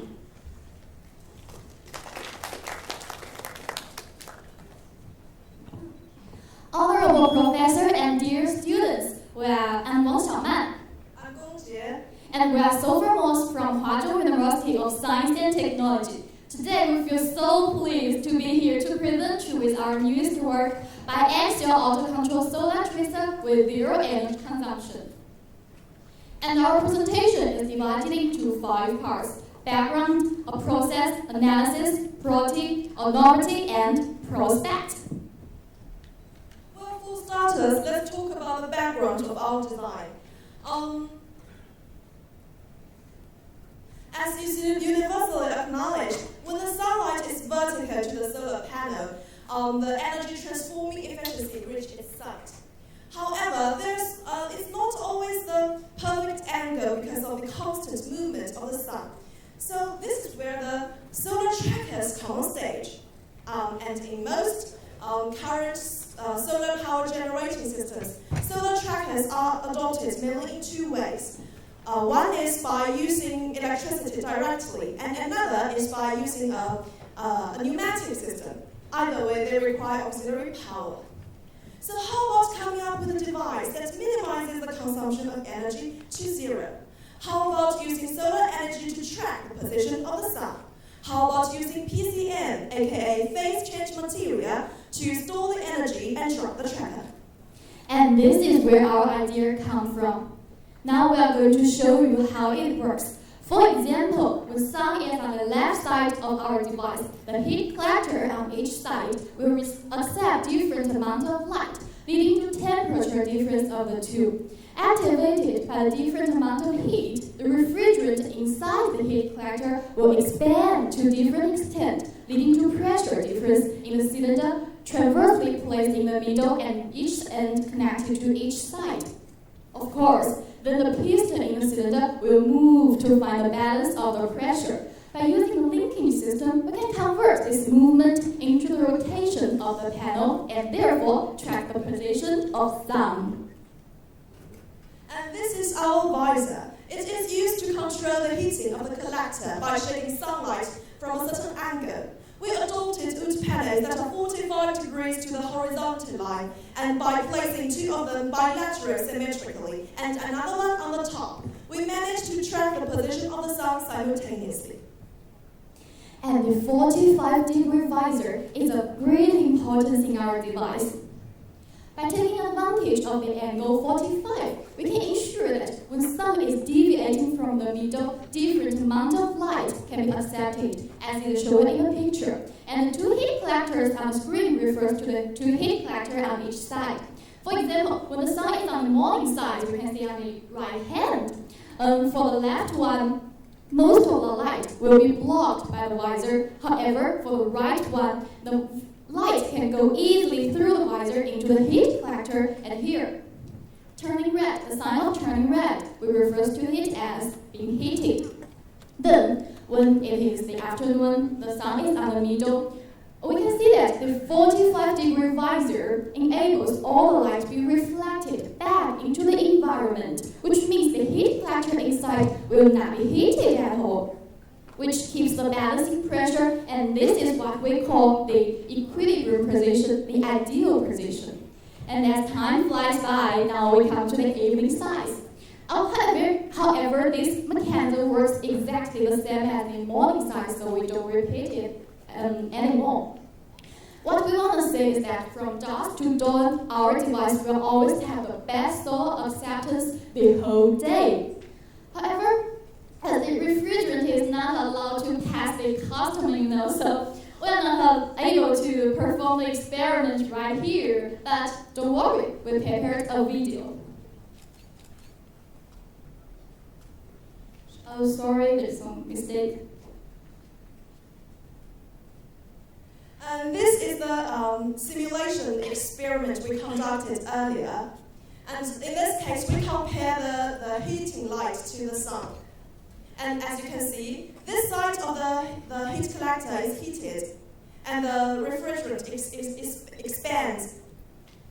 So the panel turns to face the sun, gradually and slowly. And when the position of the sun is changed, the other side of the heat collector is heated. So, also the same, it turns to face the sun. When it's noontime and the sun is in the middle of the sky, the panel will turn up to face the sun. And when the sun sets, it's going to drop back because of the gravity. So how are we going to choose a material that is functioning so well? Well, it does require some thorough consideration. In this case, well, firstly, we intend to harness the phase change of the material, so small latent heat of vaporization is very important. Secondly, it needs to be working at a relatively low temperature, so small, aka low temperature for vaporization. Thirdly, its main function is to expand and push, so large coefficient of expansion is required. And after a long and arduous selection process, R608 showed its presence. From all the parameters above, we can see that R608, this refrigerant, can function quite well under the given pressure and temperature. Besides, we also refer to some materials, some articles, and these materials, they told us that R608 is working safely and is neither toxic nor corrosive, so it's quite eco-friendly. And these are the formulations we used for our theoretical calculation. As you can see, the first equation is a heat transfer calculation, which indicates that the temperature of the heat collector should be 320 degree Kelvin. And the second equation manifests how much refrigerant we need to inject into our heat collector. Let's take a deeper look. Compared with solar system without tracker, solar tracking device increases the solar acceptance by 37%. And let's take a dish-shaped solar tracker, for instance. This is the energy we can save for each tracker per year. And this is no longer negligible once we take accumulation into consideration. And here comes the novelty ideas. Unlike conventional electromechanical system, our device consumes no extra energy by using solar as the power and expanding refrigerant as the driving force, which we think can perfectly fit the idea of green take. Yep, this is the innovation of our idea. There's no demand for the assistance from other electronic control systems to meet the tracking precision. The device forms a closed-loop system on its own by coordinating the 45-degree palisade visor with a heating collector. And here we come to the application prospects part. In fact, solar as a replaced power to solve fuel deficiency has become an active topic for the modern society. Therefore, solar tracer, which increases the solar acceptance coefficient, can undoubtedly be used in many fields, say solar water heater system. Looking ahead, we firmly believe that throughout accumulating modifications, throughout our joint efforts, our device will have a profound influence to the future. And that's all of our presentation. Thanks for listening. Now we are welcoming questions. You are using R600A isobutane. How much amount you charge in your storage tank? The PCM material, how much you use? We can see there is the calculation. Sorry, V. The volume is there.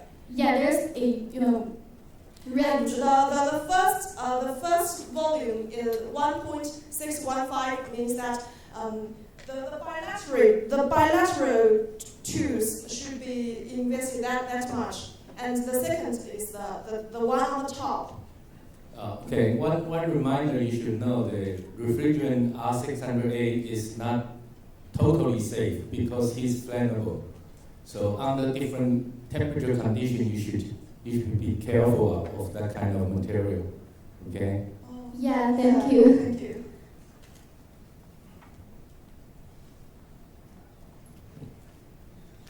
I'm not sure that you are hearing the light bird here, because if you need electronic sensors to actually take the sun position and adjust your panel, doesn't really take that much power. Now, of course, this is an innovative idea. I trust you, but in order the saving actually is only a small sensor. Right? It only consumes very little power, considering that all the panel they generate so much power. So it's very minimal. Then it depends on how accurate you can track the sun. Is the tracking accuracy any better than the electronic devices? And of course, our accuracy is far from satisfactory compared to the electric system. But we think, of course, this is just the idea, a theory part. But we think that our device, if being used in the solar water heaters, that kind of house used systems, and we think that's okay because. The idea is the most important one, and we mentioned that it still needs many accumulating modifications, and we'll continue to working on that. And thanks very much for your remind. I think our technology generally can be divided into three phases. One is emerging technology and demonstration and commercialized. I think probably you are in the emerging technology. I think it's good, but I just try to encourage you in the future as an environmental engineer, talk about the sustainable energy. You have to consider your reliability, resilience, vulnerability, and sustainability. Sorry, we I just give you the future research work. You have to consider the reliability, resilience, vulnerability, and sustainability. Yeah, related to that question, just one comment. The sun can be covered by clouds, and that kind of situation happens dynamically in a short period. Then what your system will behave in such kind of case. Right? So to increase the reliability, right, you have to manage such kind of dynamical changes of weathers. Questioning time is over. Thank you again to Waddell University of Sciences and Technology. Thank you.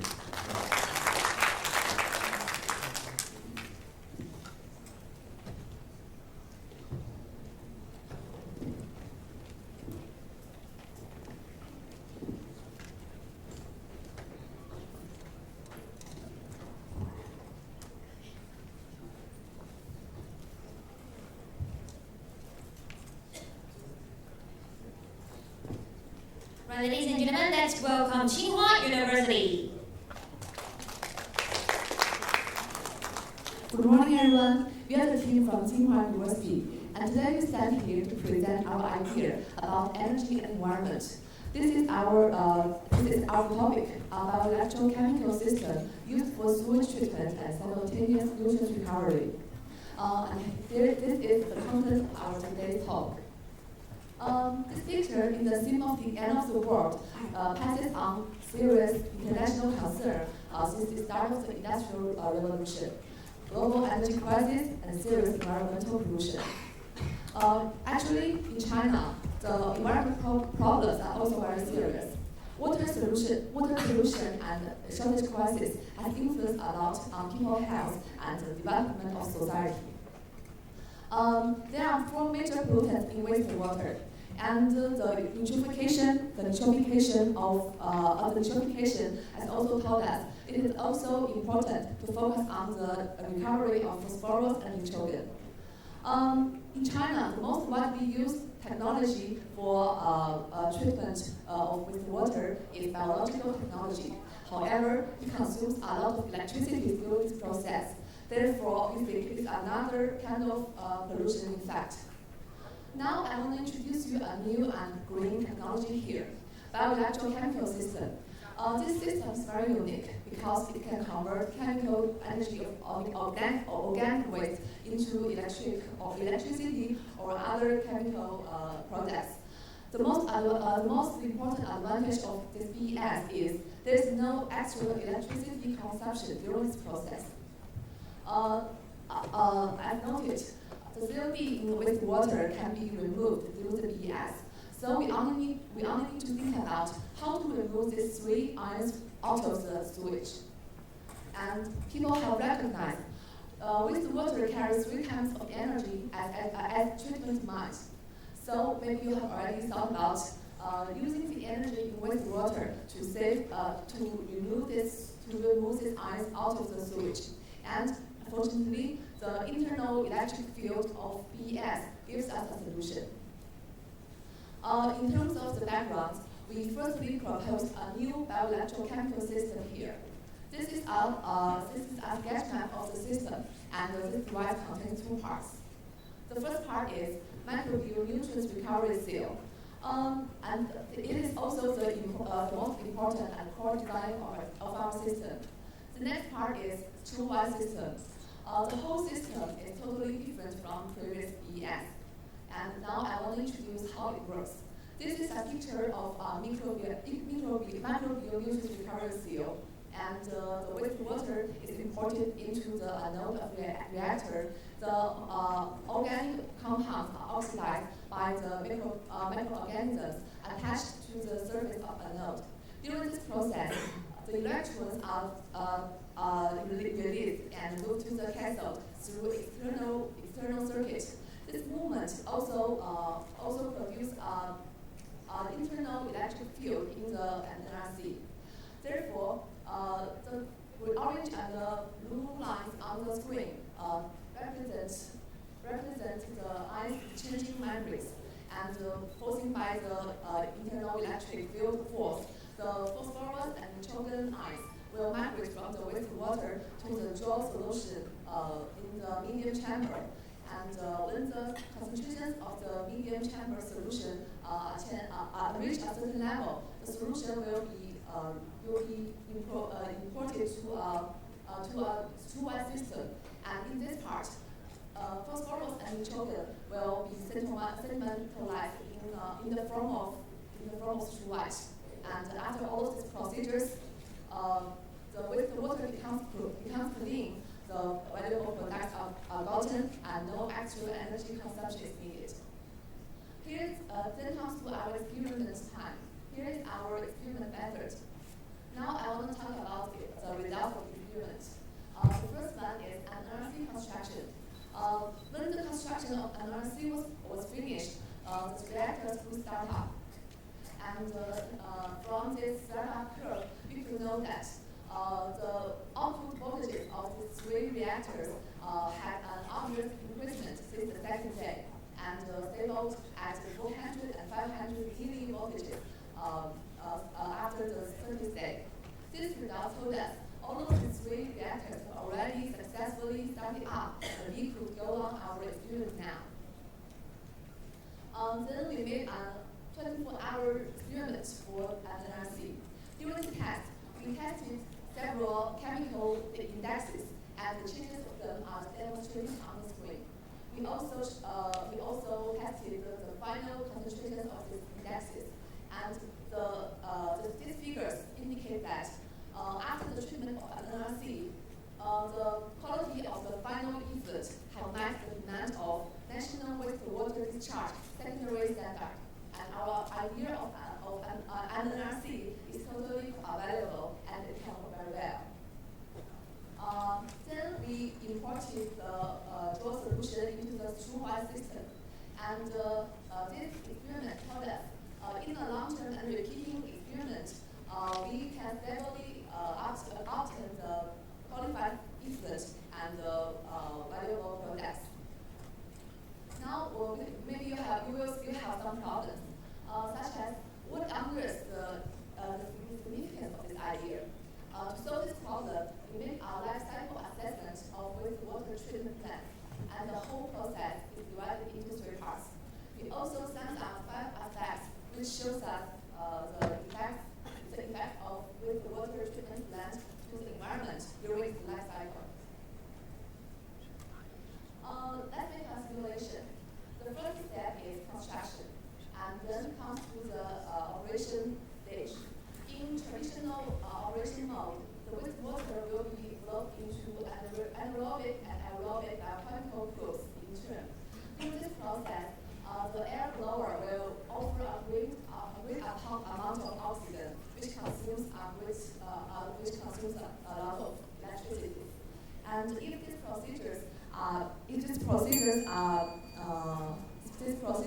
changed into an NRC system, the wastewater will be flowed into the system, and finally, after sedimentation, we will get clean effluent and true white, a very valuable fertilizer. So let's compare these 2 technologies. We could see that there are 3 advantages of an NRC system. Firstly, there is no actual energy consumption during the NRC system because there is no air blower during its process. Secondly, there is no excess sludge produced in the system, which is very negative to the environment. And thirdly, an NRC system can produce valuable products during its process. And from this, you can know that an NRC system has more positive effect on the environment than traditional technologies. After this simulation, we want to make a calculation of energy consumption on operation stage. This is the results. Different technologies' energy consumption are shown in this table. And we can see that with the water treatment plant using micronutrients recovery cell, 78% of energy consumption could be saved. And on the other hand, 62.4% of operation costs could be cut down.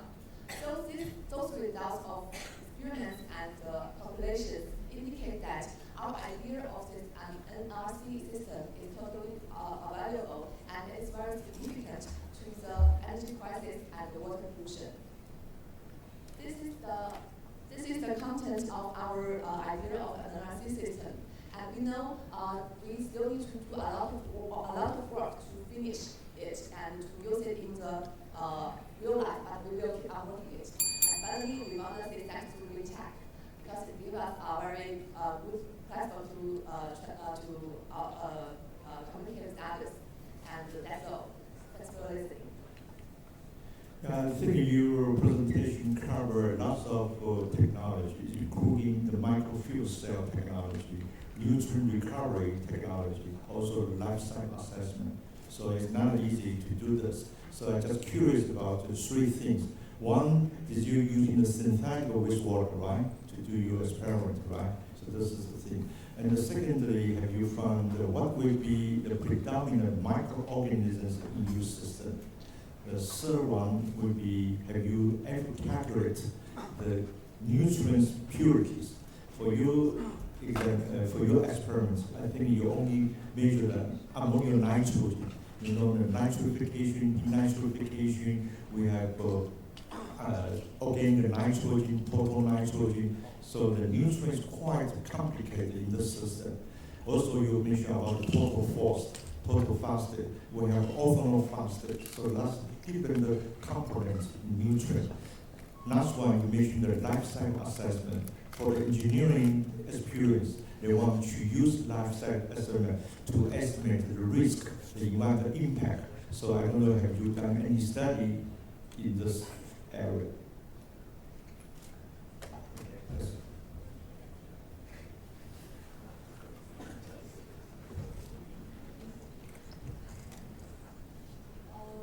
Maybe some of your questions are not understand as successful questions, and I could answer some of your questions.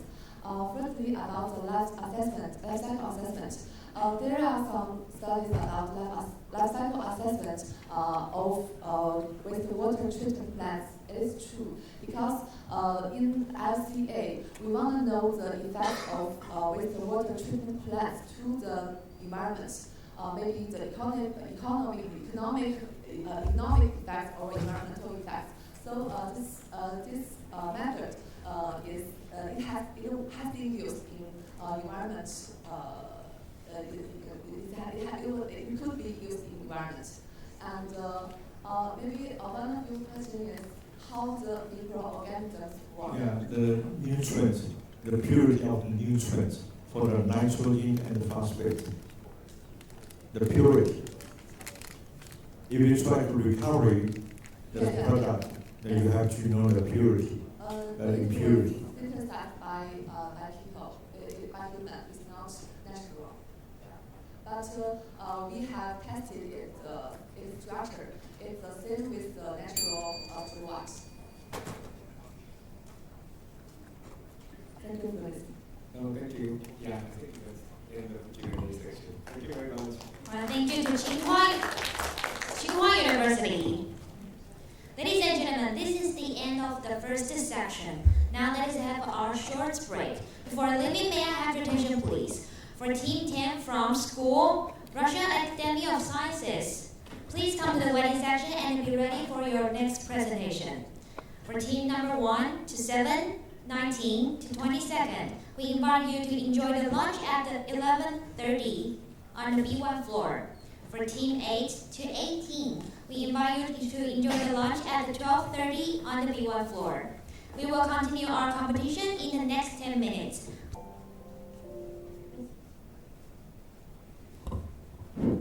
Alright, ladies and gentlemen, welcome back.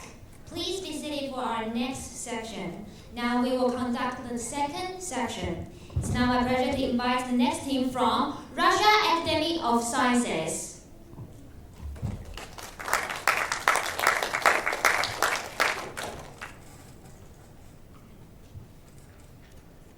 Good morning, all. My name is Olga Podosogorskaya, and I present Vinogradsky Institute of Microbiology of Russia. First of all, I would like to thank organizers of Tech Orientation Contest for the opportunity to give this presentation today. And now let me begin by giving you some brief overview on phase utilization problem and possible solution of it.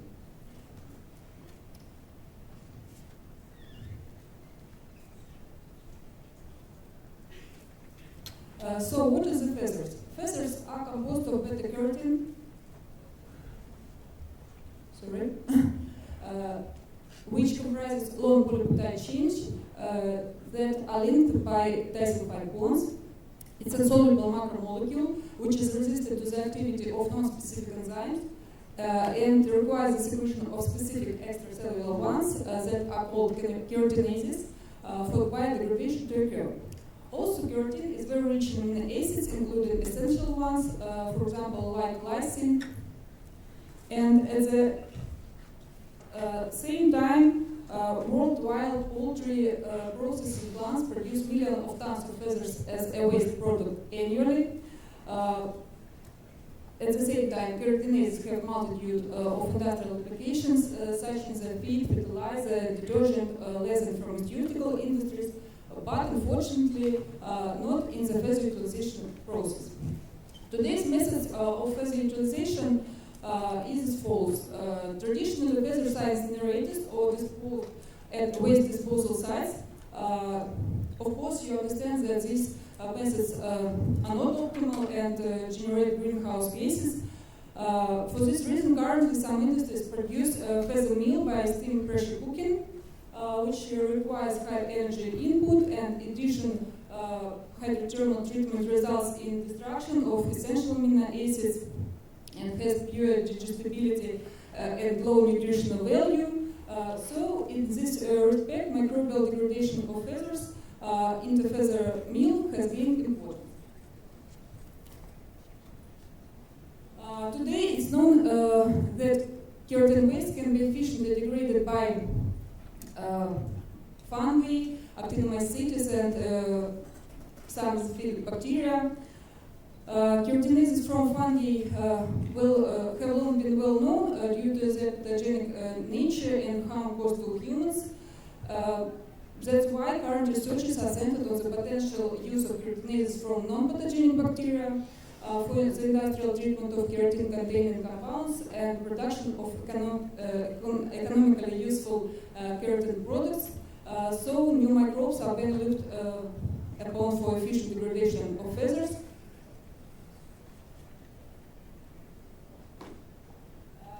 Considering all the above, we decided to look for such microbes among thermophiles.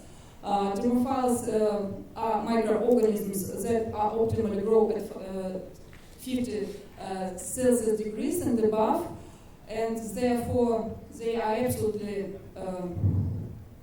non-pathogenic for humans. And there are several advantages of using thermophilic microorganisms for industrial processes and particularly for conversion of feathers into the feather meal. Because it allows to exclude contamination process, it allows to exclude spread of disease and humans harm, it allows to reduction of time of feather destruction and achieve full degradation of feathers. And in addition, this process energy productive because many of thermophiles produce during growth alcohols and hydrogen, and these substances can be used for heating. Thus, the aim of our work was to create safe technology of feather utilization using thermophilic microorganisms. In the beginning of our work, we obtained the samples. Samples were obtained from different thermal areas of Russia. It was water or mats or microbial sediments.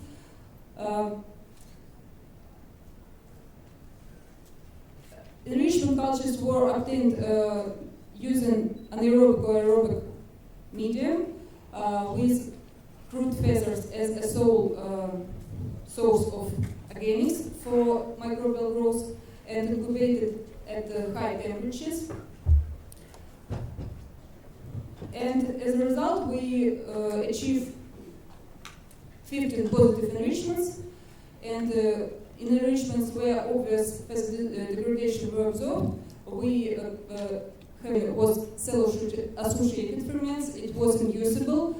Its optimal temperature for activity 80 Celsius degrees, and they were resistant to heat and oxygen and high concentration of sodium chloride.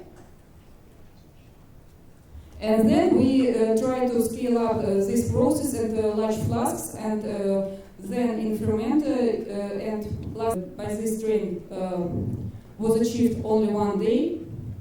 It's very fast.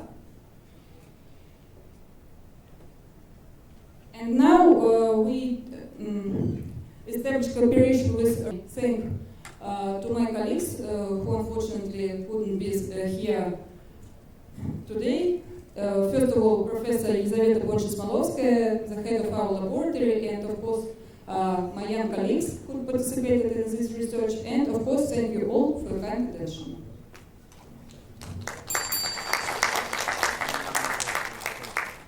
So the micro study you use is the wild type. Do you have any genetic modification to the wild type strains? That's the first question. The second is, what's the final product? So you only degrade the Thank you for your questions. About first question. Yes, this strain is wild type. We not expressed and cloning their ferments in Escherichia coli because it grows fast itself, and this process is the advantage as including the full degradation and the destruction in a very short time and energy production process. So do you have, so what's the relationship with the thermophenics, and what's the role for the Dissulfococcus bacteria? Coccus? Yeah, Dissulfococcus. Dissulfococcus. Yes. Yeah, I see. About this, about first question, I can see. I can say that.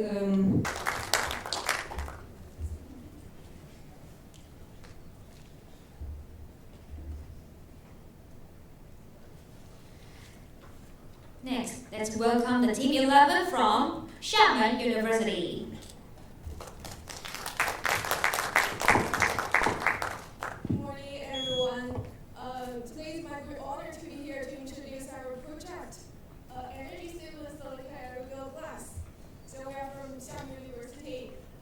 Sitting here, I want to tell you a story. In China,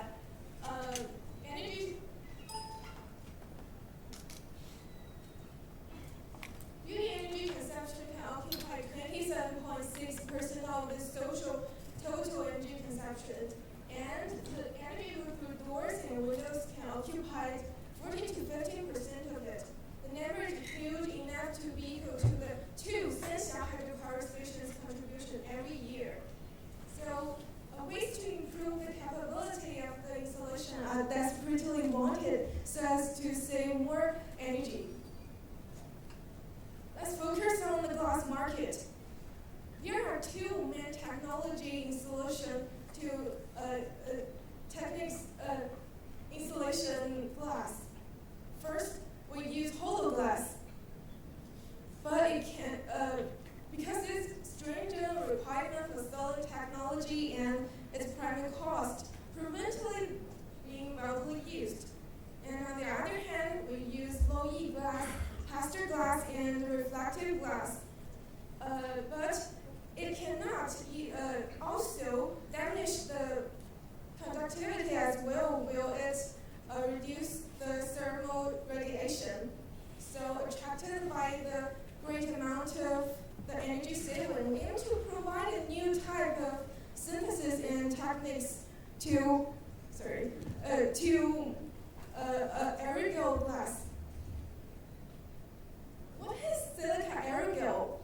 Silica aerogel is formed by a sample of silicon dioxide. Solvents. Firstly, we make the tetraethyl or silicate by stirring for minutes.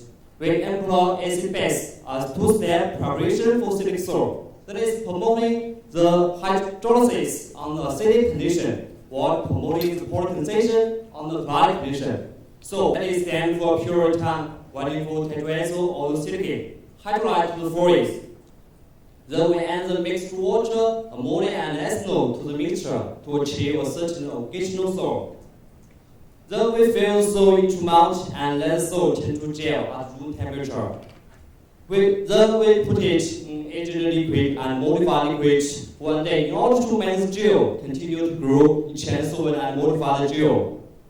The lowest thermal insulation. So in the energy saving prospect, this program will totally change the situation that no aerogel insulation energy saving glass windows exist in China for the task of the emission energy saving, both in the industry and the daily life. Now we need to pay attention to the cost. As we can see, our silica aerogel glass have comparably. Okay, first of all, I think in your presentation you mentioned about your physical chemical property of your product. Also, probably do you have any thermal property, thermal characteristic of your product? Okay, so in terms of the performance of your product. Okay. Secondly, because you are demonstrating this as an energy saving product, it's good. But you ever consider in the manufacturing process, are you using the green chemistry and the cleaner production technology in your mind? So consequently, we have to. Okay, now let me to.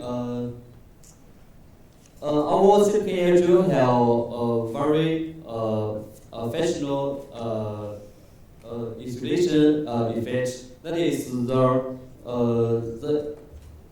physics, the property of the physics is very excellent and. As I know, there is another normal method called the supercritical method, and that our superiority is that we cost less. Indonesia University, Monchen.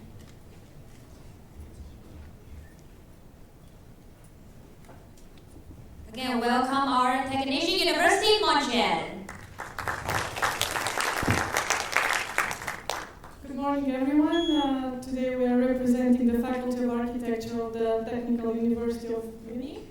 Our project is called BQ, and it's an assistive bathroom module for physically impaired elderly people, where we try also to understand how automation can enhance the performance of architecture.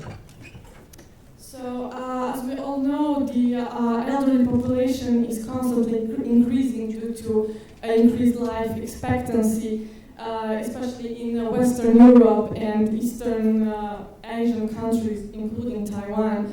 According to German statistics, in Germany, every fifth person is aged 65 plus, and according to the same statistics, in next 50 years, the elderly population will double. So that becomes a serious matter when every third senior in Germany lives on. So as we all know, while aging, a person's body will undergo several physical, sensory, and cognitive changes, and that will provoke impairments into daily activities that can become dangerous or even fatal in some cases. So that's why 2.3 million seniors in Germany needed constant care in 2009, be it from a relative, a spouse, or a paid home assistant.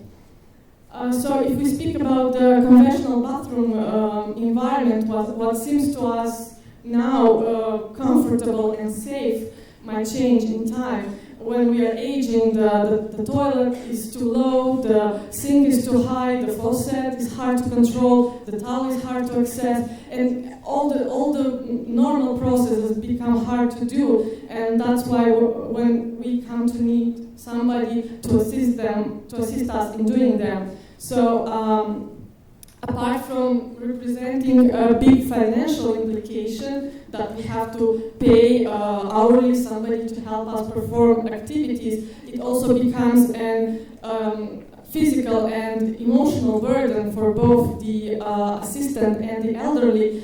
Like imagine how unpleasant it should be having someone always following you to the bathroom. And also it causes an independence loss, and elderly usually have to give up on their homes and move to nursing houses. So later we try to understand which are the activities in a bathroom that are necessary on the slide. Those could be more according to impairment of each individual specifically. And according to nowadays trends, when water and one main water drain for that. So in our bathroom, we can attach this for shower and also for sits, and in futures maybe it can also be attached for the washing machine. But those water will go directly to the drain. That will be cost a lot of wasted. So we're thinking about how we can reuse and recycle those waters. So very water saving and energy saving tank. It's so I'm here to introduce how it functions. So when you use the water from the drain, they go back through the filters and go through the pump. the pump. The green technology. Sometimes it's innovation, but you have to consider the human health. Okay, so I wonder the technology which you develop, have you considered that part? And then secondly, I think you talk about the gray water and you use the filter. Okay, so I think that's a good idea, but I wonder what type of filter you use. Like, have you any monitoring the gray water is being treated?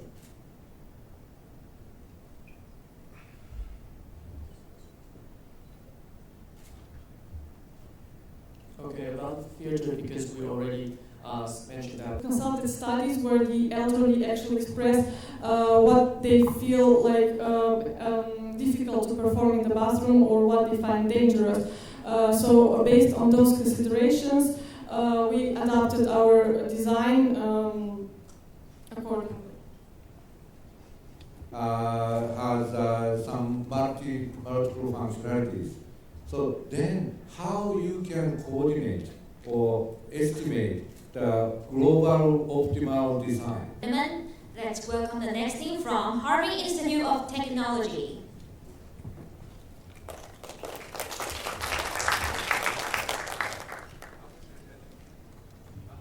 Distinguished judges and fellow friends, good morning. It's my great honor to be here to introduce our works. A novel air purification window based on electrostatic precipitation and ionic wind. We are from Harbin Institute of Technology, China, as junior students and in the second semester. Our team is consisted of 5 people. We are from different grades and different colleges, but we have the same dream. Our advisor is Professor Gao Jihui. First, I want to introduce the origin of our research. Sorry.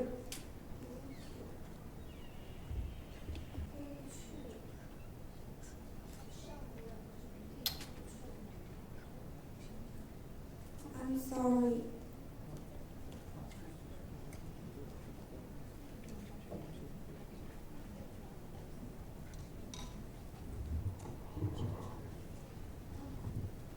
Let's start. Sorry.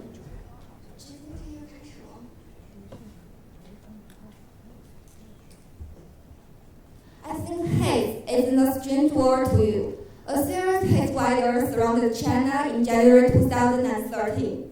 At that time, I think it's far away from me and my hometown, Harbin. My hometown located in the northeast part of China. Since my childhood, the white clouds and blue sky are the specialties of it. But on the morning of October 12th, lasted 3 days. We all know the 3 most dreadful smoking ones in history. The same point of them is that the hate weather lasted 5 days but caused major casualties. Today, the smoke weather lasted 3 days in my hometown, but how long it will be in tomorrow? The hate weather will appear frequently and easily in the following years. As temporary college students, what should we do? Investigations and studies. During our whole life, we spend more than 90% of our time indoor, so the indoor air quality is very important.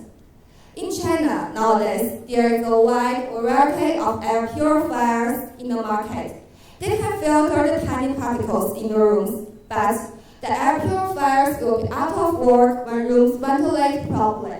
The rooms without ventilation during a long time will cause the carbon dioxide contact raise, oxygen contact decline, microbiology accumulated, and bacteria exist.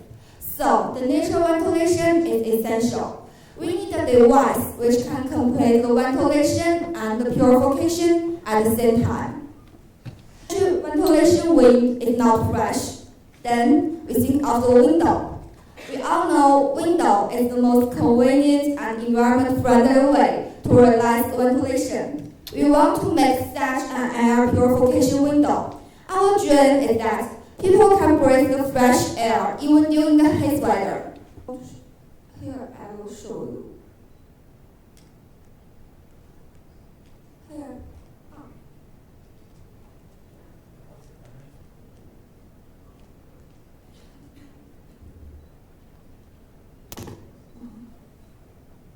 size is about 11 centimeters. So thickness is which one? 21 or 11?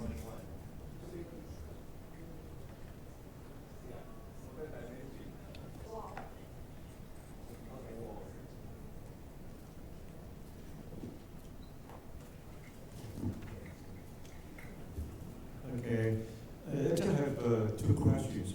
First of all, consider about the air purification system.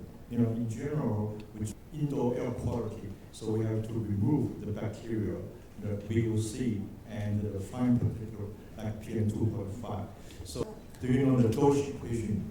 Okay. Yeah. So that you have to measure the migration velocity for the fine particle in order to know your remove efficiency could be achieved the level about 92%.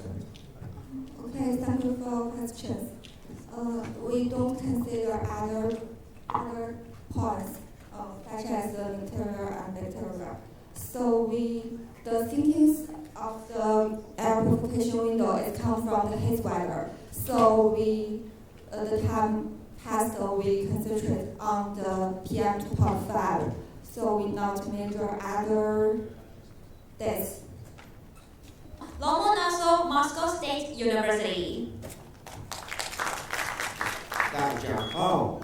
Good morning to everyone. We admire to participate in so great young competition here in Taiwan. Many thanks for organizers of this contest. They are very glad to present here our invention. It has fantastic capability, and we hope that this small car will amaze you. First, let us introduce ourselves, those who invent such a fantastic invention. Our team represents the Institute of Mechanics of Moscow State University. We all study at Moscow State University. That gives us a strong base of knowledge and creative experience and encourage for new discoveries. But why we want to invent something? What kind of problem we want to use? Let's start from the history. To use the wind power for distant traveling is one of the oldest well-known examples of green technologies. It's useful, smart, and romantic. This style of green can as well as on the sea. Notice that Russians are famous for using wheel ships from old centuries. Here you can see the illustration from the ancient Russian historical report. But waiting for a fair wind, to travel under the sail against the wind is one of the ancient dreams of the mankind. This dream concerns under-sail-wheeled car as well. For centuries, the problem of the upwind motion was solved by using traverse style motion of the ship. This means that the trajectory is like a polyline and only average direction is upwind. It's only in 2015 year when we noticed that the traverse motion of the sail, not the body, can be enough. In the scheme you can see several moments of the motion,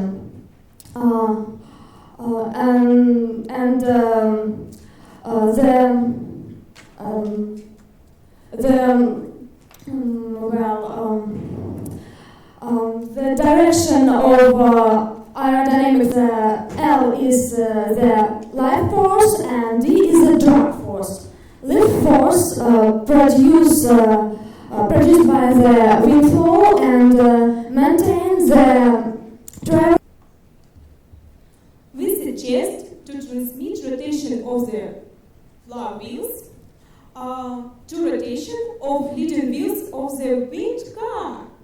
We suggest first to show the upwind motion of our invention because it's the most difficult. The omnidirectional motion needs just slight modification of the mechanism. Construction of the prototype was performed using the process was long and not easy, but interesting. The result exceeded our expectation. The car remains a little animal, funny and headstrong. It follows its ways contrary to the strong wind. Please show the video.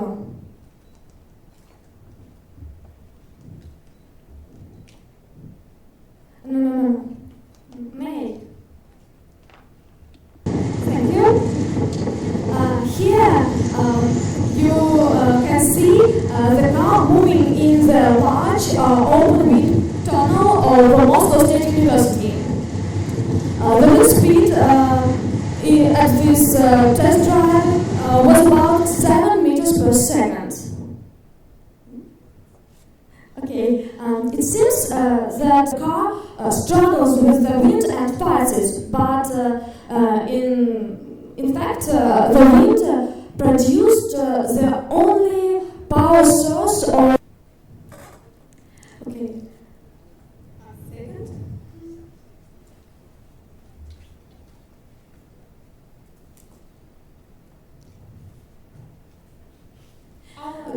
The car don't have any battery or motor, but the wind itself causes the nuding of the squared head. A surprising idea of the undersail upwind motion. That is a dream of mankind.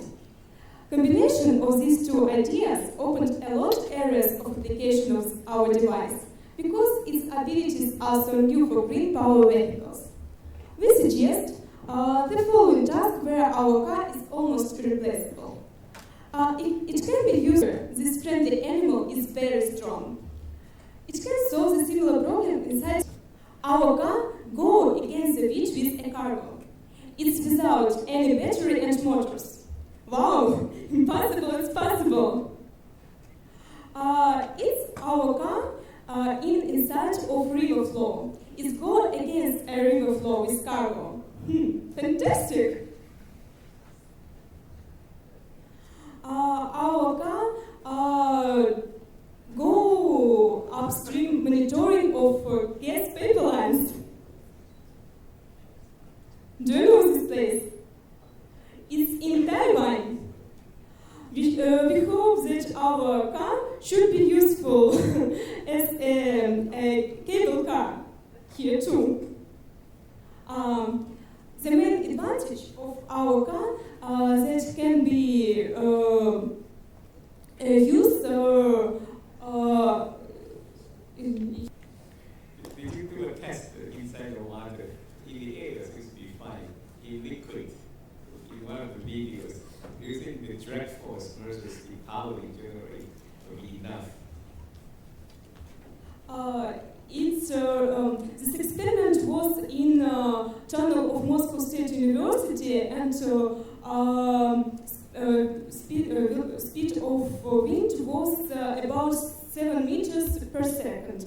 In our state, we have analog of this tunnel, but smaller. Thank you.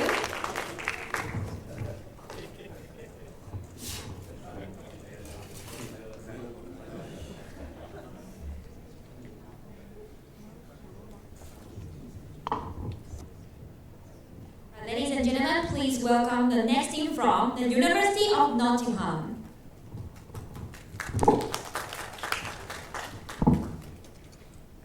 Good morning, ladies and gentlemen, distinguished judges. My name is Lee. I'm from the University of Nottingham.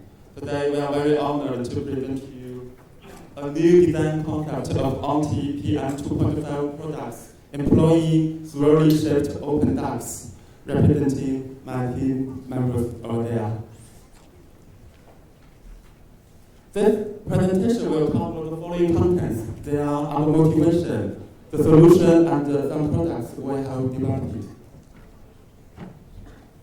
We all know that with the development of world economy, our environment degenerates seriously, especially on the air quality. I think Group 13 has already given you a clear image on how serious the air quality is, in China at least. But this map show you that air pollution due to PM 2.5 has become a worldwide issue. So our team has the diameter of 2.5 microns and smaller. It is very injurious because it is deeply respirable. A lab test shows that at least 15 cancer-causing measures are contained in PM 2.5. PM 2.5 can, due to lung cancer in China, has increased by more than 400% over the last 30 years in China. And people usually rely on masks to protect themselves in the bad air days. But recently we did an online survey using a social network software app. The product, first of all, is a nasal filter where you can put into your nose cavity to clean the inhaled air. Well, the geometry of the nasal filter looks like this.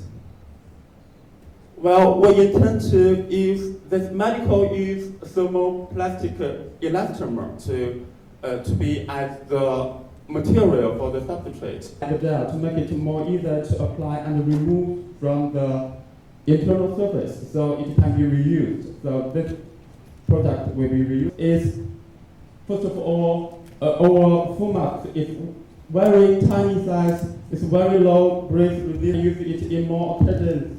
Like when you are giving a presentation, can you notice that I'm using it right now? I think you can't. Well, for people, masks, we also designed this low resistance mask. Well, this low resistance mask is not only able to provide you very smooth breath, but also allow quick discharge of the heat, of the moisture, and the carbon dioxide you exhaled to be outside of the structural user experience. Other than personal protective equipment, we also designed indoor handles to acceptance level in only 28 minutes and to good level in 30. We can prove that it is workable. The advantage of this air cleaner over others would be their energy consuming is much more. So this is the air cleaner. Besides the PPE and I have to finish this. And so therefore, it highly depends on the particle size. Did you do any studies, parametric studies of that? That's the first question. Second is for PM 2.5, it's particulate. Many of the questions regarding the volatile gas and virus, for all those parts, were new technology. I think the smoke from the cigarette and the particle size is even smaller than PM 2.5. It's around P1. That's 1 micron. Thank you. Great, thank you. Yeah, thanks for the answer. Thank you again to the University of Nottingham. Thank you very much.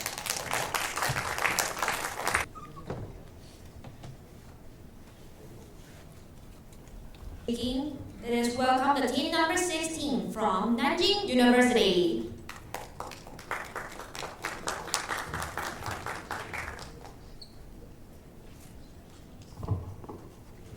Welcome everyone. We are candidates from Nanjing University in China mainland. Today we are very glad to share our design with all of you on this stage. As you can see, our topic is Intensified Incineration System, a revolution. In our presentation, IIS will be used as a abbreviation. With the development of the economy, our environment has changed a lot. In fact, we have been surrounded with solid waste, and perhaps you may not realize it. Every year, about 490 million ton household waste is produced. The number is increasing with about 8.5% growth growth rate, much greater than our GDP growth rate. As a common solid waste disposal method, incineration enjoys a really bad reputation in recent years, and numerous opponents exist. Why? Because of the serious pollution, including water, soil, and air pollution. All these things bring us great health threats. However, we cannot ignore the advantages of incineration process. Incineration can reduce about 80% For the temperature should be around 10,000 degrees, and you will another factor called tolerance. So there's a three key, principle work in the incineration project. Okay. And secondly, you also added the chemical in there. So I mean, you gain something, you lose something, right? So the technology which you develop is very comprehensive. You cover everything. So I just ask you very simple questions. Have you ever considered what you gain from the environmental and the economic benefits?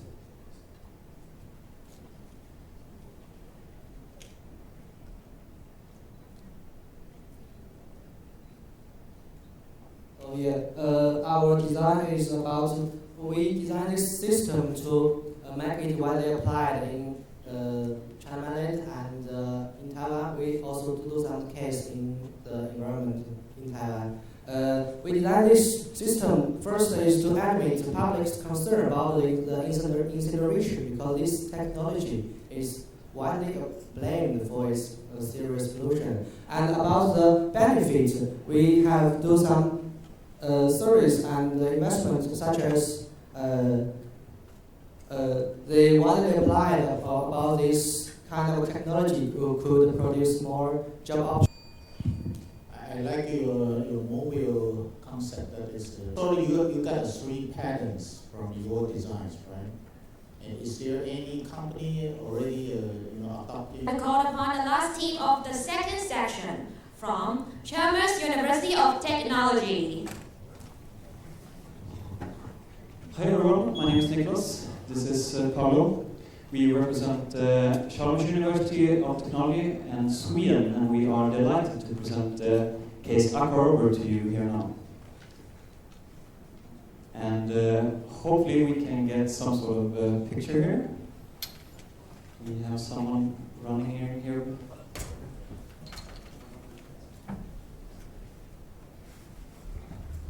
To fix this solution. The problem, and hopefully come with a solution for this. We can tell you that we are very happy to be here, and this is our first, my case, and Niklas' case, also the first time that we are in Asia. So it's been very lovely to see the other contributions so far, and we look forward to hear what you think of our contribution to this, and hopefully it can also be something interesting when it comes to the competition.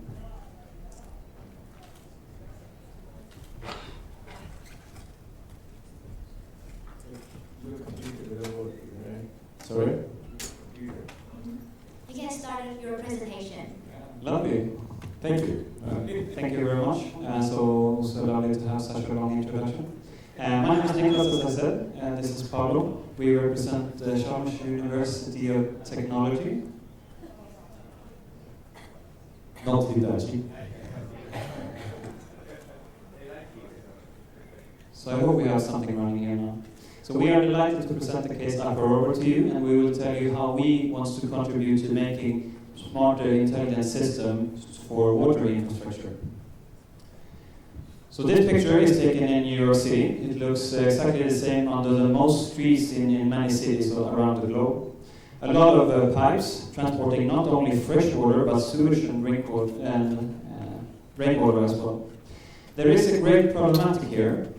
In the freshwater pipelines, the pressure varies a lot, and that is because we have today high buildings, and due to the fact that different parts of the city are located at different heights. The pressure in the pipelines can even rise so high that it would make the pipelines explode if this pressure wasn't decreased. Today, this is handled by simple pressure-reducing valves. So I would like to be very clear here now. So what you do is that you pump up the pressure in the beginning of the pipeline in order for it to be enough for all parts of the city, and then at different parts you take away the pressure. Thank you, Paul. The problem here is that you don't make use of the energy in that pressure that you release. So the big question here is how can we make use of the energy inside the pressure and all the possibilities that comes along with this. This is where Aquarobo comes into the picture. We want to turn waste into value by installing hydro turbines in the water pipelines. So you have the water pipelines running here, and at certain spots we would like to install those water pipelines, transforming the excess of pressure into renewable, reliable, and locally produced electricity. This electricity can later on either be put out to the electricity grid in order for us to make use of it in our households and offices, or it can also be consumed locally by measurement devices in the water pipelines. It's a short section of the pipeline to install the turbine.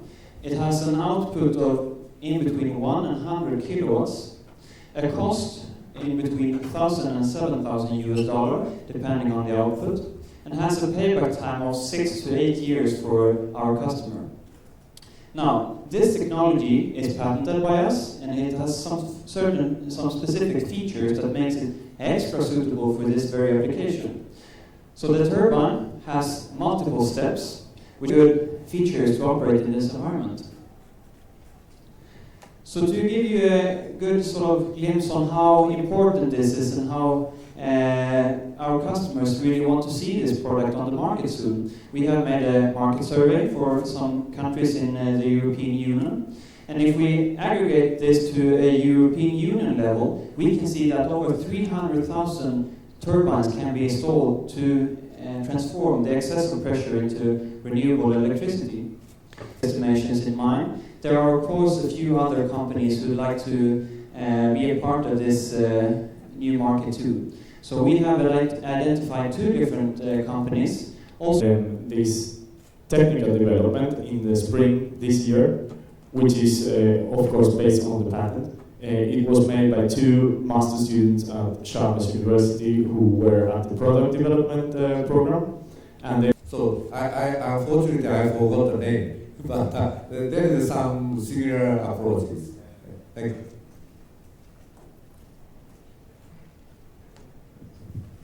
Are you sure you're from school? Yes. Ah, okay, good. Because your product doesn't look like from school. But I have one question. How I mean, the piping system, right? How you located the good location to put in your turbine? Because when you put it in, usually the pipeline, at the end of the pipeline, pressure is low. So that's why in the front end they keep pumping. But where? Because once you put in your turbine and that is absolutely correct. Just as an example for us, we come from Gothenburg, a city in Sweden, and they have installed roughly 80 spots where they have to artificially reduce the pressure due to morphological characteristics of the terrain. That means that those spots could be used to generate electricity, and those are the spots that we are aiming for. And public water utilities have a good sort of overview of the pressures zones, different pressure zones in their pipeline system, so they know where to install them. So you have another system to collect the pressure. The locations in the system. Thank you. Thank you very much. Thank you again to Chalmers University of Technology. Now, this is the end of the second section. Before leaving, a few reminders for you. The third section will be starting at 12:55. For presentation number 18, Waseda University, please. Countries start to construct the hydrogen and mobile fuel cell will be commercialized in Taipei. And also, Tokyo Olympics 2020 is being advertised under the slogan of Hydrogen Society. So now, it is not a dream vision that using hydrogen as a fuel. However, how to store and transport hydrogen, that is a big problem and is a bottleneck to use hydrogen more widely. So the conventional storage method using high pressure or cryogenic tanks has a safety risks such as exploding. And also, it has intensely consumed energy.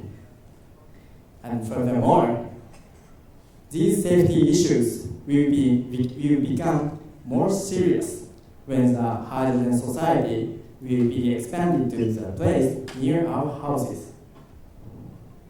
So to solve these problems, so many hydrogen storageable systems are researched. For example, metal hydride is a useful material. So it can store the hydrogen by forming a chemical bond. Materials, so can you look at? So this is a plastic. So as you know, plastic has a high safety and non-toxicity and non-flammability and non-explodability. So please test that. So hydrogen is very safe and useful material, as you know. However, now this plastic contains hydrogen, and we can evolve the hydrogen gas from that plastic. So today, I'd like to suggest the hydrogen storageable plastic. And this is the first example that applying the plastic to the hydrogen storage material. And our plastic has 3 advantages. So first is high stability. And the second is easy hydrogen evolution.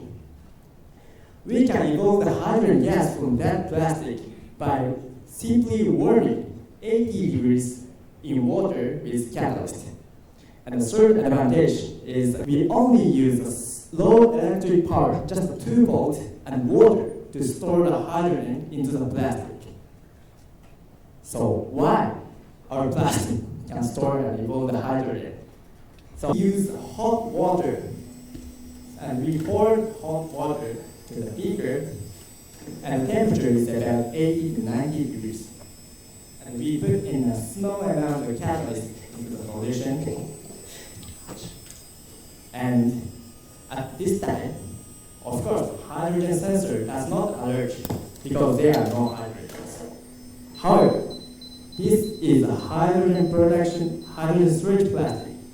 And if we put in the plastic into the solution, and after a few seconds, hydrogen sensor alerted like this, because the hydrogen gas evolved from the plastic by the catalytic reaction.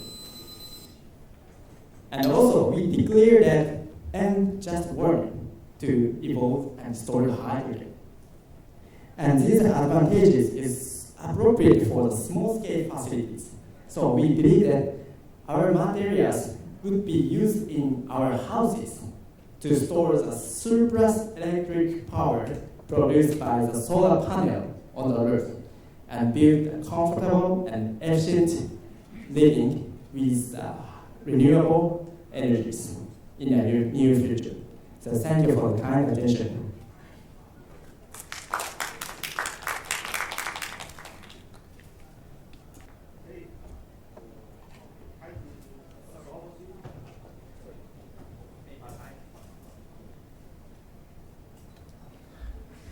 Do you have any data for hydrogen absorption and in different temperature? Because this is important for hydrogen. So you mean the hydrogen evolution reaction from the plastic? In different temperature. In different temperature. Absorption and desorption. Okay. Dissolve. So our plastic stores hydrogen by forming a chemical bond, and it's alcohol. It formed alcohol, and so if we increase the temperature, we can get the hydrogen gas more immediately. And sorry, we don't have the data now, but we studied about that. Sorry. Just have one more. In the cycle, what's the efficiency? Yes, it's a very good question. So, water splitting is a very clean process to evolve hydrogen. It's exactly. However, our material is slightly different from the water spreading. 19, Fudan University. Welcome.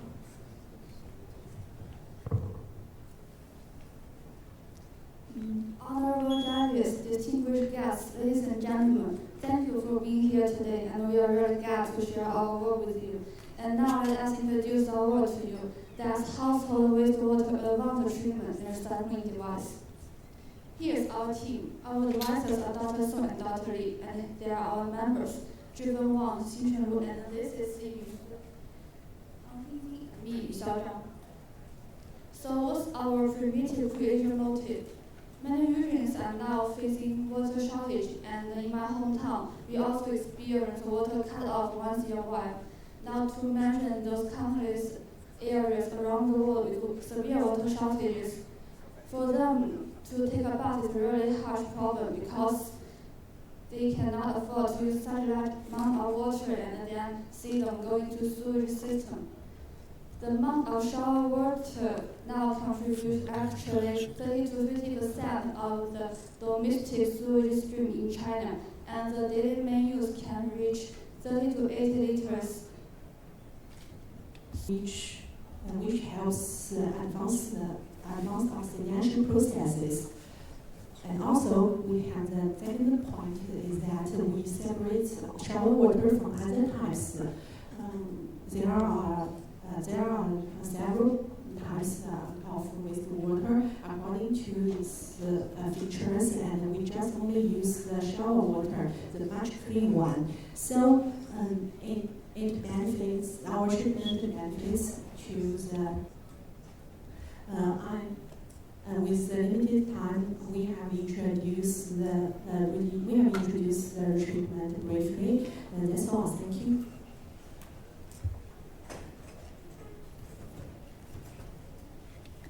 In the wastewater treatment plant and water treatment plant. Okay. So my question is, what will be your innovation technology? Okay. And the secondly, you talk about the benefits.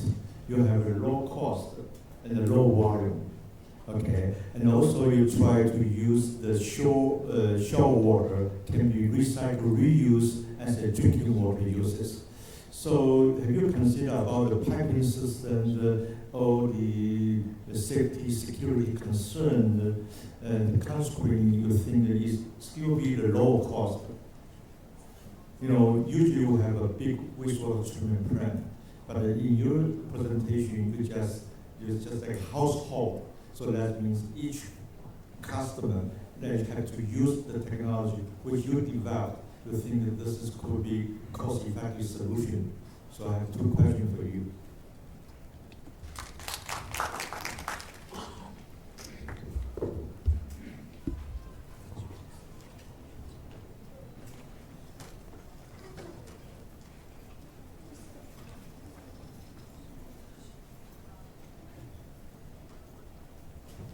Next, I would like to call upon Team 20, Shanghai Jiao Tong University. Your honorable judges and cities. We come from Shanghai Jiao Tong University. It's my great honor to be here to make this presentation. And the topic we are going to present is the wireless power supply system applied to an endoscopy micro-robot. At first, I would like to introduce a framework of the endoscopy micro-robot system briefly. It contains two main subsystems, the micro-robot control subsystem and the micro-robot checks-up subsystems. I'm not going to explain every module necessary on this page, but straight to its power supply system. So the next content is going to be focused on the wireless power supply system. You can say the next picture is a sketch of the wireless power supply system, and the picture on the right is the second one. Normally, when you do endoscope by tube, you done the whole operation maybe in 5 minutes. And how long will it take for this microcapsule to go to your induction system? How long would it take? Next, I would like to call upon the Team 21, Kyushu University.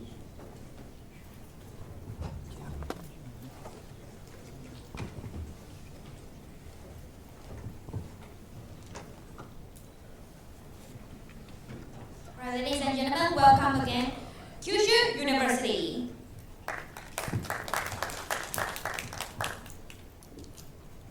Okay, hi, I'm Joshua Long from Kyushu University. Today, our topic is the minimization of effect from wind direction fluctuation on wind turbines. Firstly, I think every one of us have once seen a large wind turbine. All large wind turbines looks quite the same, but on the other hand side, small wind turbines are quite unique. There are many kinds of shapes and many kinds of sizes, and the main point making these small wind turbines unique is the tail of the wind turbine. The tail of a small wind turbine rotates the wind turbine to the upwind direction. This is called passive fuel system, and it is the lowest, low cost and simple way to change the direction of a wind turbine. But surprisingly, the tail is the only part in the wind turbine that isn't designed based on calculations, but looks prioritized. To make the wind turbine look good, many manufacturers make the tail small as possible, but making this tail small, there's some problems. Small wind turbines are usually installed in low areas. In low areas, there are many trees and buildings, so the air is stirred up and there's lots of wind direction fluctuation. So in this kind of situation, negative effect called yaw error, wind turbine suffers this yaw error. The wind tunnel test. Actually, there was no wind tunnel that can test a 1.5 meter class wind turbine with, in a wind direction variable environment. So we developed a new type of wind direction variable wind tunnel by ourselves. So there are mainly two characteristics. Firstly, by 15 special levers, we can equalize the wind speed, removing the effect of rotation. Secondly, the size of measurement zone is the system.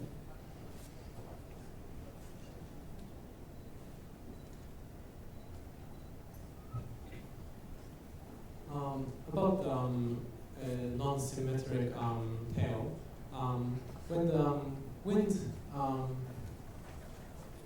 for wind turbines, the most difficult wind is the wind from right from the right backhand side, and if you have non-symmetric tail, the wind will push the wind turbine to left or right, so it will make a course for the wind turbine to start rotating. That's the reason.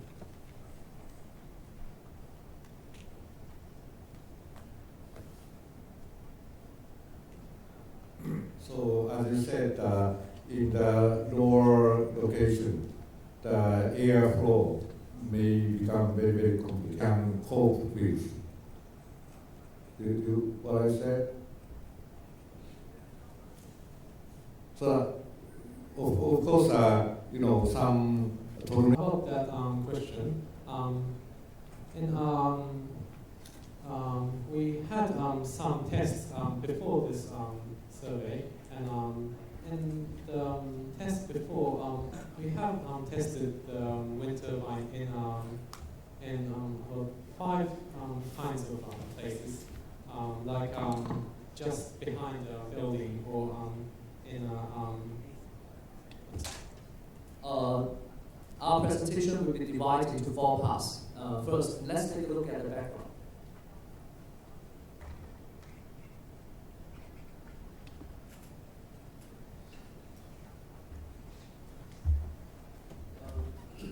gather and store the energy, we must find a way, first, we need to find a way to convert the heat into another kind of energy. And phenomenon enlightened us that there's a great temperature difference outside of the car. So we focus on the thermoelectric power generation. This method has a couple of advantages that makes it especially suitable being applied on car. I've listed some of them on the screen. There's also there's a graphic about the results of thermoelectric power generation test done by several corporations and institutions, which gave us more confidence about our solution. Okay, as we know, thermoelectric power generation needs the cold side and the hot side. So we choose the ratio cooling fan as the cold side and the air chamber as the hot side. The shape is like this. And we can see thinner and lower. And compared to the conventional parallel cooling fan, its uniformity is much better. The simulation of the distribution of temperature verified our assumption. The left is the picture of the parallel cooling fan, and the right is the picture of the distribution of temperature on the radial cooling fan. And next, the air chamber. On the right is the shape of the air chamber. And using and we can get the distribution of temperature in the exhaust pipe when the car is driving. And we can see from the picture that in the TWC and before the silencer, the temperature is much higher than other parts. So we choose these two places to put our module. And this is the inside part. We add a herringbone structure into the air chamber. The use is to conduct the air, to slow down the air and to conduct the heat to two sides. This makes the heat to be more uniform. And after our refinement, we have an analysis of the heat to see whether it actually works. First, we build a physical model, and then from the mathematical model by determining the independent variables and the boundary conditions. And next, verifying relevance. And then we can see the molecule, the direction of its motion. And then we can say this is the distribution of the whole side. We can say its uniformity is also what we want.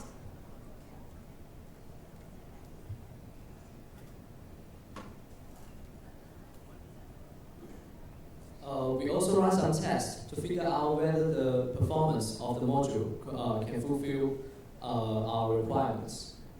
From these two figures, we can see that the output power of the module is relatively stable while it operates in different load resistance and the temperature of cool side. In order to acquire higher voltage and larger currents, we finally decide to use a structure like this, 12 in series and 30 in parallel, 36 units in total.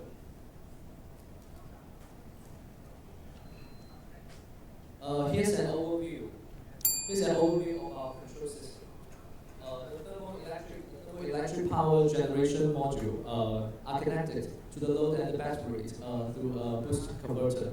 The microprocessor monitors the voltage, current, power, and temperature instantaneously, and to control the charge and discharge process, and activate the protection if necessary.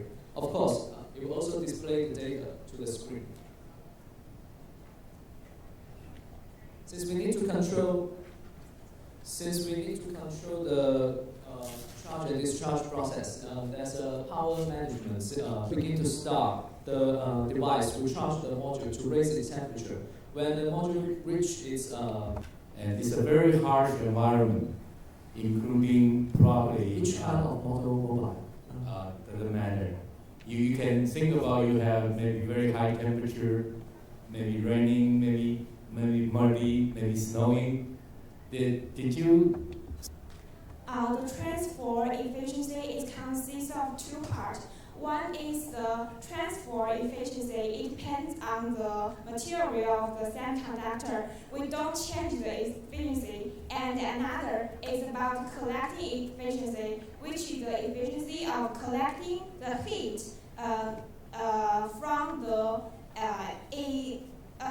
from the entrance of the pipe.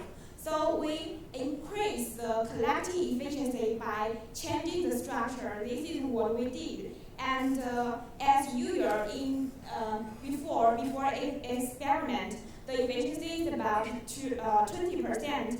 And now we think the application perspective. As you said, that in your system, I don't know your demo system, you can do that or not. Can you harvest like a 10 watt in the system? For a car, what's the energy input? It's easily 100 kilowatt, right? So if you have a 10 watt recovery, is 10 to the fourth, right?